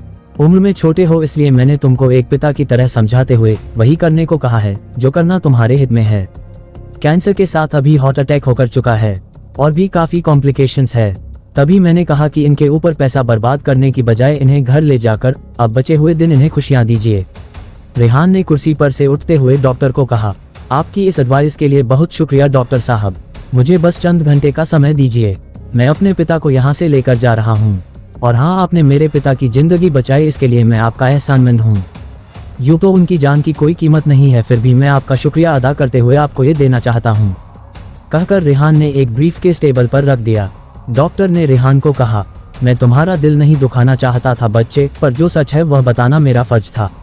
इस ब्रीफकेस में जो कुछ भी है तुम वापस रख लो। ये सरकारी अस्पताल है, सरकार से हमें अपने काम का पैसा मिल जाता है। मुझे तुमसे कुछ नहीं चाहिए। बच्चे, तुम्हारे पिता के पास ज्यादा से ज्यादा 6 महीने हैं, तुम जाओ और बस उनकी सेवा करो। रेहान ने डॉक्टर को कहा, 6 महीने नहीं सालों कहिए डॉक्टर साहब, मेरे पिता की उम्र अभी बहुत लंबी है और प्लीज आप ये रख लीजिए। कहकर रेहान ने टेबल पर रखा ब्रीफकेस उनकी तरफ सरकाया और बिना उनके जवाब का इंतजार किए उनके केबिन से बाहर निकल गया। इस बार रेहान का बॉडी लैंग्वेज इतना कमांडिंग था कि डॉक्टर भी कुछ नहीं बोल पाया। रेहान के जाने के बाद डॉक्टर ने ब्रीफकेस खोला तो शॉक्ड रह गया। हैरानी से उनकी आंखें फटी जा रही थी। पूरा ब्रीफकेस 5-500 के नोटों की गड्डियों से भरा हुआ था। वह डॉक्टर कुछ देर तक दंग खड़ा रहा। इतने रुपयों में तो उस पूरे हॉस्पिटल को खरीदा जा सकता था और रेहान एक पेशेंट के इलाज के लिए इतना पैसा दे गया। डॉक्टर को जॉनी पापा का बैकग्राउंड पता था कि वह एक कूड़ा उठाने वाली गाड़ी चलाते हैं। ऐसे इंसान का बेटा इतना रईस कैसे है? डॉक्टर को कुछ समझ नहीं आ रहा था कि ये क्या माजरा है। डॉक्टर ने नोटों की गड्डियों की संख्या काउंट की तो उनकी कपकपी छूट गई। पूरे 2 करोड़ रुपए उनकी टेबल पर रखे थे। उन्होंने फौरन ब्रीफकेस वापस बंद किया और तेजी से जनरल वार्ड की तरफ भागे। वार्ड की तरफ जाते हुए वह खुद से बुदबुदा रहे थे, इतना बड़ा अमाउंट मैं किसी हाल में एक्सेप्ट नहीं कर सकता, कुछ तो गड़बड़ है। आखिर एक कूड़ा उठाने वाले आदमी का बेटा इतना रईस कैसे हो सकता है? कहाँ से लाया यह इतना पैसा? जरूर यह किसी गलत धंधे में होगा। 2 महीने बाद मैं रिटायर होने वाला हूँ। सारी जिंदगी ईमानदारी से रोटी खाई है। अब जाते जाते पैसों के लिए मैं अपने करियर पर दाग नहीं लगने दूंगा। मुझे ये पैसे उस लड़के को लौटाने ही हैं। ब्रीफकेस उठाए जब वो जनरल वार्ड के बाहर पहुंचे तो देखा वार्ड के बाहर बहुत सारे ब्लैक कैट कमांडोज खड़े हैं, जिन्होंने बड़ी मुस्तैदी से दरवाजा रोक रखा है। वहीं दरवाजे पर मैगी और हिना भी खड़े थे। वार्ड के बाहर का नज़ारा देखकर डॉक्टर अब और भी ज्यादा सकपका गया। गले में अटके थूक को अंदर निगलते हुए डॉक्टर हिम्मत करके आगे बढ़ा और मैगी को कहा, मुझे मिस्टर जॉन डिसूजा के बेटे से बात करनी है। मैगी डॉक्टर की बात पर चौंकी और कहा, कौन जॉन डिसूजा? और उनके बेटे से बात करने के लिए आप हमसे क्यों पूछ रहे हैं? डॉक्टर ने मैगी को कहा, मुझे मिस्टर रेहान से बात करनी है। आप लोग उन्हीं के साथ हैं ना? वह जॉन डिसूजा के बेटे हैं। डॉक्टर के ये कहते ही मैगी और हिना हैरानी से एक दूसरे की तरफ देखने लगी। उन दोनों को अभी तक कोई आइडिया नहीं था कि अंदर लेटा शख्स रेहान का क्या लगता है। हिना सरप्राइज थी, पर मैगी तो शॉक्ड हो गई। मैगी रेहान का फैमिली बैकग्राउंड जानती थी, उसे पता था कि रेहान के पिता कौन थे। वह बेहद कंफ्यूज हो गई कि अंदर लेटा जॉन डिसूजा भला रेहान का पिता कैसे हो सकता है। मैगी को कंफ्यूज देखकर डॉक्टर ने फिर से कहा, मुझे उनसे बस 2 मिनट का काम है। इस बार हिना ने जवाब दिया, रेहान सर ने अंदर जाने से पहले हमें इंस्ट्रक्शंस दी हैं कि कुछ देर उन्हें कोई डिस्टर्ब ना करें। वो अपने पिता से कुछ जरूरी बात कर रहे हैं। आप बताइए क्या बात है, मैं आपका मैसेज दे दूंगी। डॉक्टर समझ गया कि वह लोग उन्हें अंदर नहीं जाने देंगे। उन्होंने हताश होकर कहा, ये पैसों का ब्रीफकेस वो मेरी टेबल पर छोड़ आए थे। उन्होंने कहा, यह उनके पिता के इलाज की फीस है। ये सरकारी अस्पताल है, इसमें फीस देने की कोई जरूरत नहीं है। मैं उनसे फीस नहीं ले सकता, ये बहुत बड़ा अमाउंट है, मैं नहीं संभाल पाऊंगा। मुझे उन्हें ये पैसे वापस करने हैं। इस बार मैगी ने डॉक्टर को जवाब दिया, यह अमाउंट उन्होंने आपके लिए ही मंगवाया है। जिनकी आपने जान बचाई है वे हमारे रेहान सर के लिए बहुत इंपॉर्टेंट हैं। आपको शुक्रिया अदा करने के लिए उन्होंने आपको ये पैसे दिए हैं, इन्हें आप रख लीजिए। मैगी के ये कहने पर उस डॉक्टर ने एक कदम आगे बढ़ाकर अंदर जाने की जिद करते हुए कहा, हटो मेरे सामने से, मुझे अंदर जाने दो, मुझे उन्हें ये वापस करना ही है। डॉक्टर के एटीट्यूड पर इस दफा मैगी को गुस्सा आ गया। वह तब तक ही हम्बल रहती है जब तक सामने वाला उसकी बात ना काटे। डॉक्टर के बहस करने पर मैगी की त्योरियां चढ़ गई। उसने भी आगे बढ़कर डॉक्टर को घूरते हुए शार्प टोन में कहा, आप मुझसे उम्र में बहुत बड़े हैं, इसलिए आराम से समझा रही हूँ। मुझे मजबूर ना करें कि मैं कोई सख्त कदम उठाऊं। जब आपको बोल दिया है कि यह पैसा आपको रखना है तो आपको रखना ही है। बेहतर है कि आप इसे चुपचाप ले और यहाँ से चले जाएं। मैगी की टोन देखकर डॉक्टर के चेहरे पर गुस्से के साथ कड़वाहट आ गई। मैगी उनसे उम्र में बहुत छोटी थी। मैगी के बात करने का लहजा डॉक्टर को बहुत बुरा लगा। डॉक्टर ने भी इस बार तेज आवाज में कहा, मैं देखता हूँ मुझे अंदर जाने से कौन रोकता है। बात आगे बढ़ती इतने में ही रेहान तेज आवाजें सुनकर वार्ड से बाहर आ गया। डॉक्टर के फेस पर एक्सप्रेशन और हाथ में ब्रीफकेस देखकर वो समझ गया कि कुछ हुआ है। मैगी की तेज आवाज भी रेहान ने सुन ली थी। रेहान ने बहुत सख्त लहजे में मैगी को कहा, इन्होंने मेरे पिता की जान बचाई है, किसी भी हाल में इनके साथ कोई बदतमीजी नहीं होनी चाहिए। अगर तुमने इन्हें कुछ कहा है तो अभी की अभी माफी मांगो। मैगी एक पल भी गनवाए बिना फौरन ही डॉक्टर के सामने झुकती हुई बोली, sir I sincerely apologise, please मुझे माफ कर दीजिए। डॉक्टर और भी कंफ्यूज हो गया कि यह सब चल क्या रहा है। डॉक्टर ने हताशा से हवा में हाथ फेंकते हुए कहा, मेरी समझ नहीं आ रहा मिस्टर रेहान, ये सब क्या हो रहा है। रेहान डॉक्टर को कुछ जवाब देता इससे पहले ही पीछे से डमरू की आवाज आई, कौन हो तुम हमारे रेहान नहीं हो सकते। मेरे दोस्त रेहान का क्या किया तुमने, कहाँ है वो, ये सब चल क्या रहा है। डमरू के ऐसा कहते हैं वहां पर खड़े सब लोग शॉक्ड रह गए। रेहान जब डॉक्टर को कन्विंस कर रहा था कि वो एज अ ग्रैटिट्यूड उन 2 करोड़ रुपयों को रख ले, तभी डमरू अचानक पीछे से आकर बोला कि रेहान को वह नहीं पहचानता, यह कोई और है। उसके ऐसा कहते ही सब शॉक्ड रह गए। रेहान ने पीछे पलटकर डमरू को देखा। वो फटी आंखों से रेहान को घूर रहा था। उसके चेहरे के एक्सप्रेशन ऐसे थे जैसे उसको कोई बहुत बड़ा सदमा लगा हो। डमरू रेहान को देखते हुए सोच रहा था कि कुछ साल पहले ये लड़का उसके साथ कूड़ा उठाने जाता था, शाम के स्कूल में पढ़ता था, कॉलेज जाने का कोई ठिकाना नहीं था, यूनिवर्सिटी में आगे पढ़ने जॉनी पापा ने इसे बड़ी मुश्किल से भेजा था। पिछले 3 सालों में जब भी उसकी और रेहान की बात होती तो रेहान उसे बताता था कि फीस के पैसे नहीं है। कभी कहता था कि आज खाना नहीं खाया, इतनी मुश्किलों से पढ़ रहा हूँ। कितनी तो बात होती थी उन दोनों के बीच में। अभी पिछले कुछ महीने से बस बात नहीं हो पाए। रेहान का फोन भी नहीं आया। यहाँ डमरू भी जॉनी पापा की बीमारी में उलझा हुआ था, इसलिए उसने भी फोन नहीं किया। अब अचानक से इतना सब कुछ कैसे बदल गया। कुछ ही महीनों में रेहान अचानक से इतना पैसे वाला कैसे हो गया। खड़े खड़े डॉक्टर को 2 करोड़ दे रहा है। डमरू को तो ये भी नहीं पता था कि 2 करोड़ में जीरो कितने आते हैं। उसे यकीन हो गया था कि यह वो रेहान नहीं है जो बचपन में उनके साथ पला बड़ा है। यह जरूर कोई और है जिसकी शक्ल उसके दोस्त रेहान से मिलती है और वह किसी वजह से उसके नाम का फायदा उठाकर यहाँ पर चला आया है। रेहान उसके चेहरे से समझ गया कि वह रेहान को लेकर बहुत हैरान परेशान है।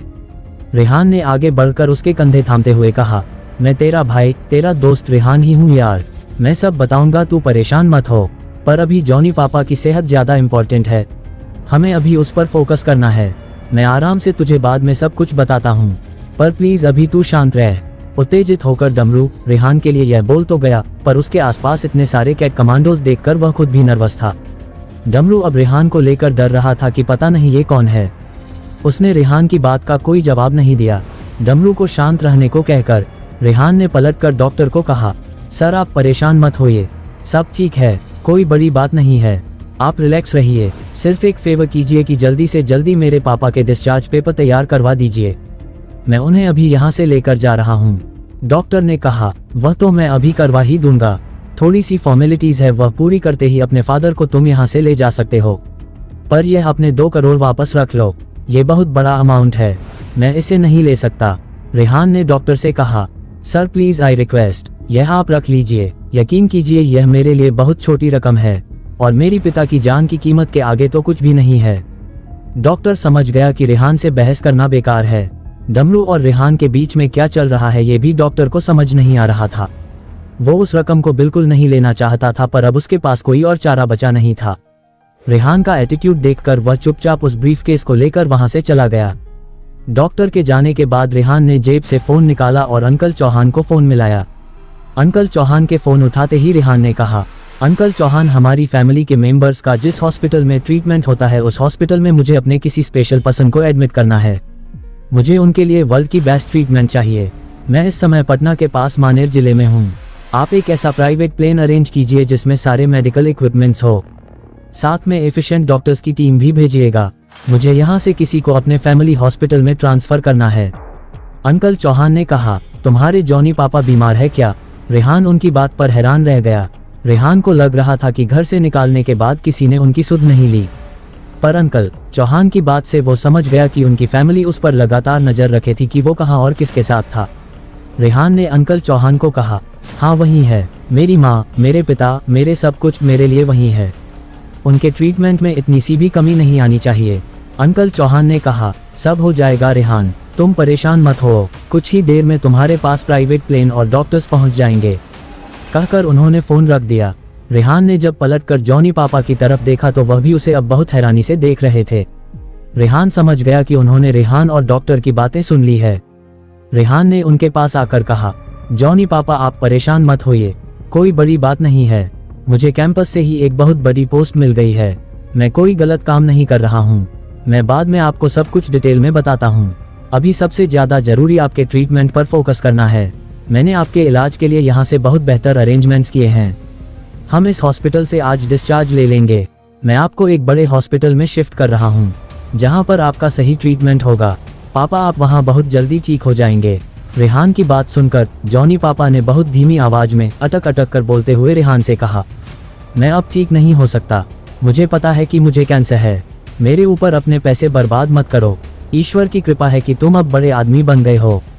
जाओ अपने काम पर ध्यान दो। मैं यहीं पर ठीक हूँ, मुझे कहीं नहीं जाना। उनके ऐसा कहने पर डमरू ने कहा, आपको अच्छे इलाज की सख्त जरूरत है पापा। आप रेहान के साथ चले जाए। आपने क्यों अपनी जान उस प्रॉपर्टी में अटका ली है? म्युनिसिपल कॉरपोरेशन वाले अब जब उसे हथियाने पर उतर ही गए हैं तो आपके जान देने से वो प्रॉपर्टी बच तो जाएगी नहीं। जॉनी पापा ने हताश होकर कहा, तो बेहतर है फिर मैं भी यही मर जाऊं। मुझे कहीं नहीं जाना। रेहान ने उनका हाथ थामते हुए कहा, आप आज और अभी बड़े हॉस्पिटल में जा रहे हैं जॉनी पापा। मैं आपकी इस बारे में कोई बात नहीं सुनूंगा। रहा आपकी प्रॉपर्टी का मैटर तो आप वो मुझ पर छोड़ दीजिए। यकीन कीजिए आपकी प्रॉपर्टी को कोई हाथ भी नहीं लगा सकता। और जिन्होंने उसको हथियाने की कोशिश की है उनको तो मैं ऐसा सबक सिखाऊंगा कि उनकी 7 पुश्तें याद रखेंगी। कोई आपको कांटा चुभाए मैं वो भी बर्दाश्त नहीं कर सकता। उन्होंने तो आपको इतना दुख दिया है, आप बस देखते जाइएगा कि मैं उनका क्या हाल करूंगा। पर अभी आपको बेहतर ट्रीटमेंट की सख्त जरूरत है। और आपको किसने कह दिया कि आप ठीक नहीं हो सकते? आप बहुत जल्द ठीक हो जाएंगे। इस हॉस्पिटल में वह फैसिलिटीज अवेलेबल नहीं हैं। इसका मतलब यह नहीं है कि आपका इलाज ही नहीं हो सकता। मैंने सब अरेंजमेंट कर दिए हैं। आज आप यहाँ से बस शिफ्ट हो रहे हैं। रेहान की आंखों में अपने लिए असीम प्यार देखकर इस बार जॉनी पापा भी चुप हो गए। रेहान ने डमरू को कहा, प्रॉपर्टी का मैटर सॉल्व करने के लिए मैं अभी यहीं रुकूंगा, तुम पापा के साथ जाओ। डमरू ने हाँ में सिर हिला दिया। थोड़ी ही देर में फुली इक्विप्ड एक लग्जरी बस बाहर खड़ी थी। वो लोग जॉनी पापा को एयरपोर्ट तक ले जाने के लिए आए थे। एयरपोर्ट पर उनके लिए स्पेशल प्लेन आ चुका था। इतने हाई फाई अरेंजमेंट्स देखकर उस हॉस्पिटल के स्टाफ की आंखें फटी जा रही थी। उस बस में से ट्रेन्ड नर्सेस और डॉक्टर्स उतरे। उन्होंने जॉनी पापा की डिस्चार्ज समरी देखी और डॉक्टर से कुछ बात करके उनको शिफ्ट करने का प्रोसीजर शुरू किया। जब हॉस्पिटल के वार्ड से उन्हें लग्जरी बस की तरफ ले जाया जाने लगा तो जॉनी पापा ने घबराहट में रेहान का हाथ पकड़ लिया। उनका हाथ कांप रहा था। रेहान ने उनका हाथ सहलाते हुए कहा, पापा आप बिल्कुल फिक्र मत कीजिए, आप बहुत जल्दी अच्छे हो जाएंगे। मैं आपके ठीक होकर लौटने तक यही इंतजार करूंगा। आप जब आएंगे तो अपने घर को पहले से भी बेहतर पाएंगे। मेरे जितने भी छोटे भाई बहन उस घर में हैं, आप भरोसा रखिए मैं उनका ख्याल बिल्कुल वैसे रखूंगा जैसे आप रखते आए हैं। जॉनी पापा कुछ नहीं बोले। उनकी आंखों से 2 बूंद आंसू लुढ़क गए। रेहान ने आगे बढ़कर फिर एक बार उनके पैर छुए। उनका माथा चूमा और डॉक्टर्स को कहा, इन्हें बहुत ध्यान से लेकर जाएगा, इन्हें जरा भी परेशानी नहीं होनी चाहिए। डॉक्टर ने बहुत मुस्तैदी से जवाब दिया, डोंट वरी सर, हम इनका बहुत ध्यान रखेंगे, आप फिक्र मत कीजिए। कहकर वह लोग जॉनी पापा को लेकर चले गए। डमरू जब उनके पीछे जा रहा था तो रेहान ने उसके कंधे पर हाथ रखकर उसे रोका और पूछा, जाने से पहले मुझे एग्जैक्ट सिचुएशन बताकर जाओ, ये कौन लोग हैं जो उस घर पर कब्जा करना चाहते हैं? डमरू ने रेहान को बताया, रेहान वो एक बहुत बड़ा नामी बिल्डर है, यहाँ पर एक पूरी टाउनशिप खड़ी करना चाहता है। उसी ने म्युनिसिपल कॉरपोरेशन में पैसे खिलाए हैं और सब जाली पेपर तैयार करवाए हैं। मुझे नहीं पता कि तुम्हारे पास अचानक इतना पैसा कहाँ से आ गया है। तुम्हारे आसपास इतने सिक्योरिटी गार्ड्स देखकर ये भी पता लग रहा है कि तुम बहुत पावरफुल हो गए हो। पर मैं एक बात तुम्हें बता दूं, हालांकि तुम भी जानते ही हो कि यूपी बिहार का माफिया कैसा है। यहाँ के प्रॉपर्टी इश्यूज में खून खराबा होते देर नहीं लगती। ये लोग गोली चलाने से पहले 1 मिनट नहीं सोचते। इन लोगों के लिए इंसान की जान की कोई कीमत नहीं है। जानवरों की तरह रोज यहाँ पर कत्ल होते हैं। मैं यही कहूँगा कि तुम इन लोगों से उलझने की मत सोचो। यही बहुत है कि तुम जॉनी पापा का अच्छी जगह इलाज करा रहे हो। अगर तुम्हारे पास इतना ही पैसा है तो वहाँ रह रहे बच्चों के लिए कोई और अच्छी जगह अरेंज कर दो, पर उस प्रॉपर्टी को जाने दो। उन गुंडों से दुश्मनी मोल लेना तुमको बहुत महंगा पड़ सकता है। रेहान ने मुस्कुराते हुए डमरू को कहा, आज की डेट में मैं जो हूँ ना, दुनिया में किसी से भी दुश्मनी मुझे महंगी नहीं पड़ सकती। और जिस बिल्डर की तुम बात कर रहे हो उसकी औकात तो मेरे सामने किसी चींटी से भी गई गुजरी है। उसको तो मैं चुटकियों में मसल दूंगा। इसलिए तुम मेरे लिए परेशान मत रहो, बस जॉनी पापा का ख्याल रखना, बाकी यहाँ पर सब मैं देख लूंगा। रेहान का कॉन्फिडेंस देखकर डमरू को भी नहीं सूझा कि वह क्या कहें। डमरू ने हाँ में सिर हिलाया और जॉनी पापा के पीछे चल दिया। जाते जाते वो अचानक रुका और पलटकर रेहान से उसने पूछा, क्या तुम मुझे बताओगे कि तुम्हारी सही आइडेंटिटी क्या है? तुम हो कौन? तुम वो रेहान तो यकीनन नहीं हो जो मेरे साथ घर घर कूड़ा इकट्ठा करने जाता था। रेहान ने आगे बढ़कर उसे गले लगाते हुए कहा, यकीन कर मैं वही हूँ। बात सिर्फ इतनी है कि तुम इतने समय से मुझे जो समझ रहे हो वह मेरी सही पहचान नहीं है। मैं मित्तल एम्पायर का वारिस हूँ। हमारी फैमिली दुनिया के सबसे रईस परिवारों में से एक है।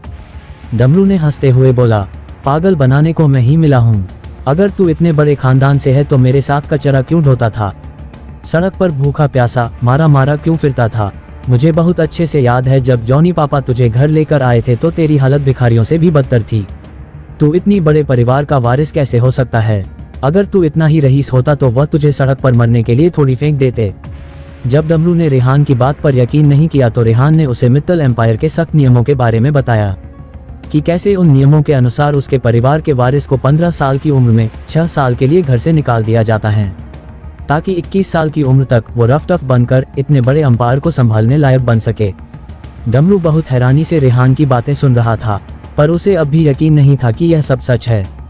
रेहान ने उसे कहा, जॉनी पापा की बस एयरपोर्ट के लिए निकल चुकी है। बाहर वो काली गाड़ी तुम्हारे इंतजार में है। तुम अभी जाओ, मुझसे फोन पर बात करना। धीरे धीरे तुम सब समझ जाओगे। मेरा कहा एक एक शब्द सच है। डमरू ने रेहान से हैरान होकर पूछा, एयरपोर्ट के लिए? हम एयरपोर्ट क्यों जा रहे हैं? रेहान ने उसे बताया, क्योंकि मैंने तुम्हारे और जॉनी पापा के लिए प्राइवेट प्लेन का अरेंजमेंट किया है। अभी तुमको वो प्लेन यहाँ से सीधा दिल्ली के बड़े हॉस्पिटल लेकर जाएगा। उसके बाद कुछ दिन में वीजा पासपोर्ट की फॉर्मेलिटीज पूरी होने के बाद मैं जॉनी पापा को इलाज के लिए विदेश भेज रहा हूँ। तुम भी उनके साथ ही जाओगे। डमरू को सदमे पर सदमे लग रहे थे। वह समझ ही नहीं पा रहा था कि ऐसा रेहान के पास कितना पैसा है कि वह प्राइवेट प्लेन अफोर्ड कर सकता है, इस तरह उनको विदेश भेज सकता है। उससे जब नहीं रहा गया तो उसने रेहान से पूछ ही लिया, कितनी दौलत है तेरे पास? 30-40 करोड़ तो होगी ना? रेहान ने उसकी मासूमियत पर हंसते हुए बहुत प्यार से कहा, 30 to 40 करोड़ नहीं, होगी कोई 80-90 हजार करोड़, शायद इससे भी ज्यादा हो। डमरू ने रेहान को ऊपर से नीचे तक देखा और कहा, कुछ भी फेंकता है साला। कहकर डमरू हंसता हुआ चला गया। रेहान भी उसके इतने स्वीट जेस्चर पर जोर से हंस दिया। जाते जाते डमरू एक बार फिर मुड़ा और रेहान को बोला, उस बिल्डर डॉन की कहानी बहुत लंबी है। ये सब 3 महीने पहले शुरू हुआ था। मेरे फोन में बैलेंस नहीं है। अपन तो ठन ठन गोपाल हो चुके हैं। अपने किसी बंदे को बोलकर मेरी तुझसे फोन पर बात करा देना। रास्ते में से तुझे बताता हूँ कि यह सब कब और कैसे शुरू हुआ। रेहान ने डमरू के साथ जा रहे बॉडीगार्ड को इशारा किया। उसने अपना फोन जेब से निकालकर डमरू को दे दिया। डमरू रेहान को थंब अप का इशारा करते हुए उस काली लैंड क्रूजर गाड़ी में बैठ गया। गाड़ी में बैठते हैं उसे रेहान का फोन आ गया। उसने रेहान को बताना शुरू किया कि 3 महीने पहले कैसे ये सब कुछ शुरू हुआ। जैसे जैसे वह बताता जा रहा था, रेहान के चेहरे पर एक्सप्रेशन बदलते जा रहे थे और हाथ की मुट्ठियां भिंचती जा रही थी। डमरू की बात खत्म होने के बाद रेहान ने उसे कहा, इतना सब कुछ हो गया और तूने मुझे पहले बताने की जरूरत तक नहीं समझी। स्टूडेंट यूनियन पार्टी का एंड बहुत ही हैपनिंग रहा। जब मैगी ने उन गुंडों की जमकर पिटाई की, वहां नजारा ही बदल गया था। पार्टी के बाद रेहान घर आकर थक के सो जाता है।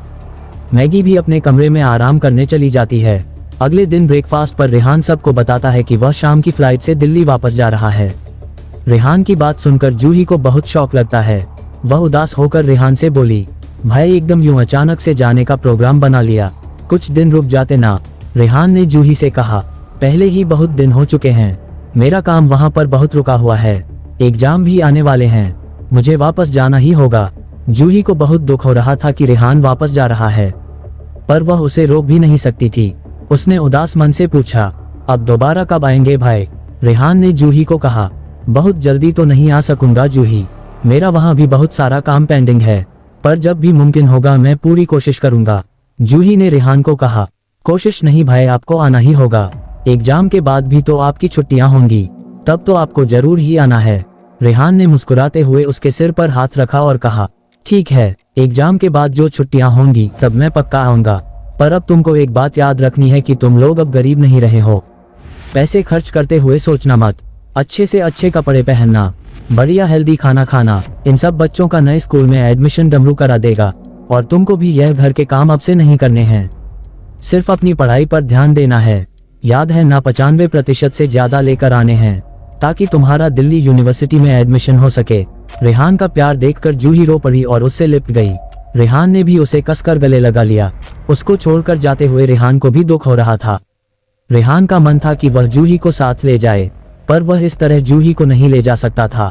वह जानता था कि डमरू दिल का बहुत अच्छा है, पर बच्चों को संभालना उसके बस का काम नहीं है, और यह सब छोटे बच्चे भी तो रेहान के भाई। हेलो दोस्तों, ये हमारा वीडियो है, वीडियो को आप ले सकते हैं, हमें कोई समस्या नहीं है। नॉवेल ऑफ किंग चैनल को सब्सक्राइब करें, लाइक शेयर और ज्यादा से ज्यादा कमेंट करना। बहन ही थे। जूही उनकी देखभाल एक माँ की तरह कर रही थी। अगर वह जूही को वहां से ले जाता तो उन बच्चों के लिए उसके बिना रहना बहुत मुश्किल हो जाएगा। रेहान ने जूही के सिर पर हाथ फेरते हुए कहा, मैं रोज तुमसे फोन पर बात करूंगा, कोई भी दिक्कत हो तो मुझे बताने में जरा भी झिझकना मत। जूही ने रेहान से कहा, आप चिंता मत करो भाई, यहाँ पर मैं सब संभाल लूंगी। पर वहाँ जॉनी पापा कैसे हैं? उनकी कोई खबर आए? डमरू भी वहीं खड़ा था, उसने भी रेहान से कहा, हाँ रेहान, वो कैसे हैं? उनके बारे में कोई खबर नहीं है, वो ठीक तो है ना? तुमने उनकी तबीयत के बारे में पता किया? रेहान ने डमरू और जूही को बताया, मैं लगातार डॉक्टर्स के टच में हूँ, रोज एक बार मेरी उनसे बात हो जाती है, पहले से काफी सही है और अब उनको दिल्ली से अमेरिका ले जाया जा चुका है। जूही ने हैरानी से कहा, अमेरिका? कब? रेहान ने मुस्कुराते हुए कहा, हाँ अमेरिका, हो गया 1 वीक, उनका आगे का इलाज वहीं हो रहा है। जूही एक बार फिर खुशी से रेहान से लिपट गई और बोली, भाई आप ग्रेट हो, आप नहीं आते तो हम सब का पता नहीं क्या होता, हमें तो लगा था कि हम बस जॉनी पापा को ही देंगे। रेहान ने कहा, ऐसे कैसे खो देते, वह हम सब के पापा हैं, हम सब की जिंदगी उन्हीं की दी हुई है और हमें उनकी दी हुई जिंदगी को सार्थक करके दिखाना है। अब डमरू उस रियल एस्टेट कंपनी को संभालेगा, तुम अपनी पढ़ाई पर ध्यान दोगी और बच्चों का ध्यान रखोगी, जॉनी पापा का ध्यान मैं रख लूंगा, हम सब मिलकर सब संभाल लेंगे। सबके चेहरे पर मुस्कान थी। खुशी खुशी सब नाश्ता करके रेहान के जाने की तैयारियां करने लगे। योजक चिन्ह, जॉनी पापा को हॉस्पिटल में बहुत रॉयल ट्रीटमेंट मिल रहा था। उनके लिए दिल्ली के इतने बड़े हॉस्पिटल में इलाज होना ही बहुत बड़ी बात थी। जब रेहान के लोगों ने आकर उन्हें उनका पासपोर्ट वीजा देते हुए बताया कि उनको आगे के इलाज के लिए अमेरिका भेजा जा रहा है तो वह बहुत हैरान हो गए। रेहान ने अपनी फैमिली के सारे कनेक्शंस यूज कर डाले थे उनका इमीडिएट वीजा इशू कराने के लिए। मेडिकल ग्राउंड्स पर यह पॉसिबल हो भी गया था। उसने चौहान अंकल को बोला कि वो जॉनी पापा को एयरपोर्ट खुद ड्रॉप करने जाएं। वहां हॉस्पिटल में सबको पता था कि जॉनी पापा मित्तल परिवार से हैं। हर कोई उनकी सेवा में इस तरह लगा हुआ था कि जरा सी भी कोई गलती ना रह जाए। चौहान अंकल जॉनी पापा से जब मिलने हॉस्पिटल में आए तो जॉनी पापा बहुत सरप्राइज थे, क्योंकि चौहान अंकल के आने पर हॉस्पिटल के स्टाफ का रिएक्शन ऐसा था जैसे वह हॉस्पिटल के मालिक हो।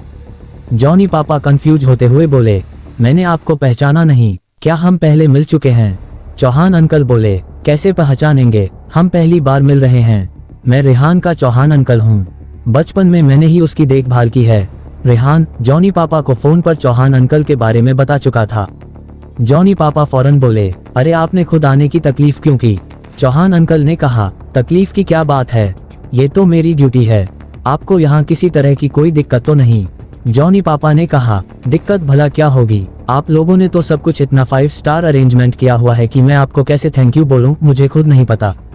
चौहान अंकल ने उन्हें कहा, आपने रेहान का उसके बुरे दिनों में जितना ख्याल रखा है, ये सब तो उसके आगे कुछ भी नहीं है। अब आप निश्चिंत रहिए और बस अपनी हेल्थ पर ध्यान दीजिए। अब तो आपके घर के भी सारे मैटर सॉल्व हो चुके हैं। उस कर्प भगवान दास मेहरा की कंपनी रेहान ने खरीद ली है।